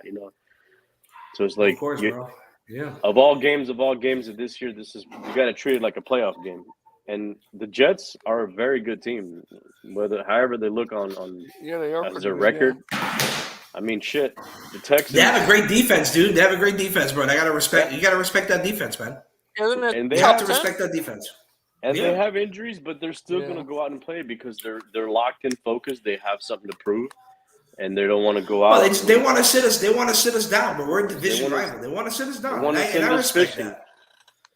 And that's fine. That's fine. Our players got to take it to the chin, and like Jalen Phillips says, you got to look in the mirror, man, and we got to make something happen. Like, you got to go out there and play, block out all the bullshit, and let's get this shit going. Because if you win and you're in the playoffs, you have to have that playoff mentality. This is the time where you need to be locked in. You can't be half-assing plays. You need to study your opponent. Go back to the preseason. Watch every goddamn game from your opponent. Make sure all right, you're going to stand here. All right, we're going to do this. That's what needs to happen. And if they ain't about that, then, I mean, they might as well just hang up the cleats and, not even fucking put our starters out there. I 100%. I 100% agree. I'm trying to figure out how to do this shit. But time for them to step it up. Real quick. Think about it. Yeah, go ahead. Go ahead. So no, you're good. Real quick, I just want to say it again. I gotta keep iterating this. I can't fucking say the word right now. I'm fucking having a brain fart. Well, anyways, we're giving away. We're having a raffle giveaway for subscribers. When we reach 200 subscribers, we're gonna give this away. It is an autographed Nick Needham jersey certified by JSA. Once we reach 200, I got 3 jerseys, guys. I got 3 fucking jerseys. I'm not telling you the names. You're going to find out the next one once this one gets auctioned off. No donation required. Just got to hit the like button, hit the subscribe. And that's it, man. That's all it takes, bro. And you have a chance to win a Nick Needham autographed JSA jersey. And again, catch some good content about Dolphins football and other things. We have a lot of stuff coming to this channel. I'm working on a lot of shit. I've always said it. This channel is not just about the Dolphins. This is a sports channel where you're going to catch all aspects of sports, all types of sports. And I'm working on filling those up, getting more days for you guys, more live coverage. So with time, we are a new channel for the most part. We're young. So, with time, you're going to see us develop and we're going to have a lot more shit to watch. So definitely, help us out, man. Subscribe, hit that like, tell your friends, tell your family, tell anybody in the Dolphins community. We love to support each other and have a chance to, claim maybe one of these 3 jerseys because everybody who subscribes has a chance to win all 3 jerseys. And I'm calling it On the Road to 600. So you have 2, 4, and 6, and 2 great athletes. The next 2. Nick Needham's a great athlete, but the next 2 are great athletes as well. One is a Dolphin, and the other one, I'll give you a hint, he's a Raven. So definitely, if you guys can, I'm working on getting another jersey. I had Jeff Dunham back on here last week. I'm getting a jersey for him to sign. We're going to give that away too. That one's for donations for his charity. So just shit like that, man. Make sure y'all hit that sub. Tell your friends, tell your family if you guys enjoyed my jokes. Another joke I had today was this is going to be the uniform that the Cincinnati Bengals are going to be playing week 1 of the playoffs, guys. It's confirmed, by the way, confirmed by the NFL. That's their new helmet. Damn. Those are the new helmets that came out for them specifically. If you don't know, it's padded in zebra cakes. It's padded in zebra cakes. I am a diabetic and I'm going crazy. Oh yeah, I love that shit. Man, But man, you better watch that, man. That's no joke. So this week, another thing that we have that I started every week, we have a missing milk carton where I put somebody up on the whether it's a Dolphin or in the community. And this week's missing milk carton was unfortunately for my good friend. No, it's the same person. It's for the whole week. It was Mr. Iceman, who was ducking and dodging with big bags of ice sticks. But Mr. Iceman was on the missing milk carton. Tune in next week to find out who's the next one. And by the way, CT pointed this out. This picture confirms the Iceman is an undercover Kansas City Chief fan. If you guys notice in the background here in the corner, if you notice in the background, that is Andy Reid. Yeah, I see it. Yeah, corner. It's Andy Reid. The only thing Andy Reid is missing there is a cheeseburger. Okay, so just letting y'all know, he is an undercover Chiefs fan. But nonetheless, I digress. Go ahead. You gotta have a little fun out here. You gotta have a little fun. The week before that, it was Batman. Batman got real mad as hell. What's going on, King DTA? What's going on, man? I'm glad that you graced us with your presence. Hey, but I ain't gonna lie though, bro. We are not an anti-Tua club. So just we is mutual. We just Dolphins fans trying to have a good time and make fun of people. That's all we do. We have fun. We make fun of people. All right. The week before that, see, this week it was Iceman. The week before that, it was It was Batman. My boy Batman. He was on the missing milk carton. Call Miami Fan Talk Show when found. Okay. Dude, I ain't gonna lie, bro. He thought Batman was a little weirded out because he was like, "What the fuck's going on?" Because I thought he had joined. I had thought he had joined the dark side because one day I go on to his show. I never see guys like Lewis and Pete on a show like that, at least prior. And then they started coming on. The Wolf, they called it the Wolf Pack. CB83 calls it the Wolf Pack. So I put this shit up, and I put this as my Instagram page. Joining the Wolf Pack, you must. With Batman as Darth Vader and the Wolfpack as yeah, you know, they have fun. It's funny as shit though. But I was fucking around. Batman was a little confused, but I had fun with it for a couple days. You know, I left it up there. I made sure to tag a couple videos, but it's always fun, man. But thank you for coming on, King. As always, bro. All love, man. All love, as always, brother. Hey, what time you going on, man? What time you? If y'all haven't yet, I mean, I know they have a huge following. Make sure y'all hit that like and subscribe to the Finn's Tailgate. Make sure y'all hit that like and subscribe. A lot of fun guys. They be saying crazy shit, but you know what? They're all fun dudes, and it makes me laugh, and I laugh, and then I go on there and I go, "Well, Lewis, you gotta play both sides. So what if?" You know, Lewis dude. Lewis hates my ass for that shit. I know, Lewis, man. But you gotta play devil's advocate, Lewis. What if? That should be getting hot, bro. No, you gotta have fun with it, though. You know. So I know Lewis be looking at me like, "Big Philly, shut the fuck up, please." Because hey, but you gotta have fun, man. You gotta have fun with it, bro. That's all that matters. Hell yeah, man. So if you don't have, I said that shit. I said this shit the other day when Lewis came out and was like, "My show's already up and scheduled for 4:15." Oh, tomorrow. Oh, so you go live tomorrow? Oh, okay. Tomorrow's what, Saturday? Saturday. But okay, Eastern Standard. Okay, so I'll be out of work. I'll catch some of that. But that must be a not a pregame show, but what's it call it? A comment. And I'm getting off. Commentary show. My wife already like, oye, yeah, el aye, saga esa mierda ya coño. But for sure, my dogs are going crazy. My dog right here, too bad my fucking screen is frozen. I would show you my dogs. I got an American Bulldog and a full breed Husky. The Husky's a pain in my ass. Never get a Husky, guys. Never buy a Husky. That bitch will shit on your couch. Yep. That bitch will shit. That's not cool. Shed and shit on your couch out of spite. They just do it because they want attention. Yeah. Bitches. Run their junk fences too. Oh no, that bitch does run. But I already told that. I told my wife already that because she already got out a couple times prior, and I said, listen, if that bitch runs out again, she can go wherever the fuck she wants. But I ain't going to get her. Yeah. I'll leave you with my this. Bulldog. Go ahead. I'm just thinking about this Sunday, man. I think all this shit that we've been talking about, the defense, I know they're ready. They're gonna come in ready, man, because there's no way they're laying down.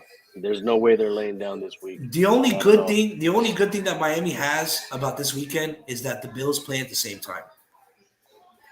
Very true.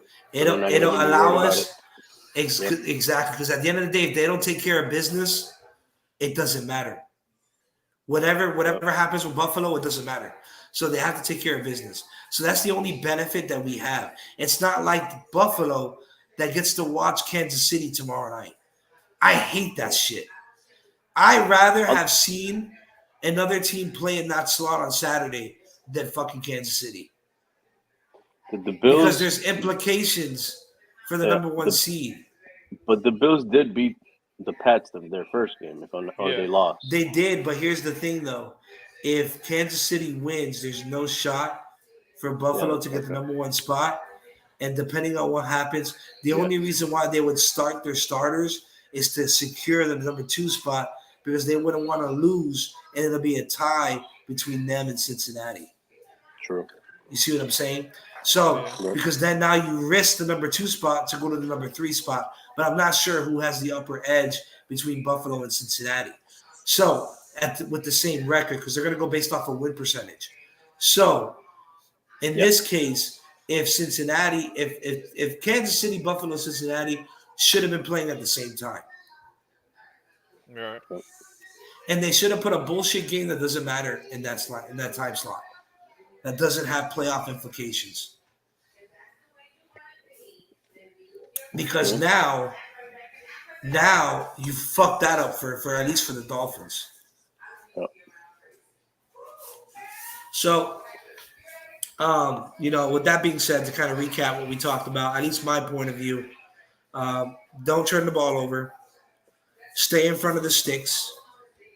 Convert on third down. And third down defense must get off the field. If we do those 4 things, we will win that game tomorrow. If we get off the field on third down, on Sunday, I'm sorry. If we get off the field, if we convert on third down, if we don't turn the ball over, and we play in front of the sticks, we'll win that game with Skylar Thompson. Now, everything else, unfortunately, for yet again another year, it's not on us. Yep. For another year, unfortunately, we rely on Buffalo. I might go live during that game to comment on the Buffalo game.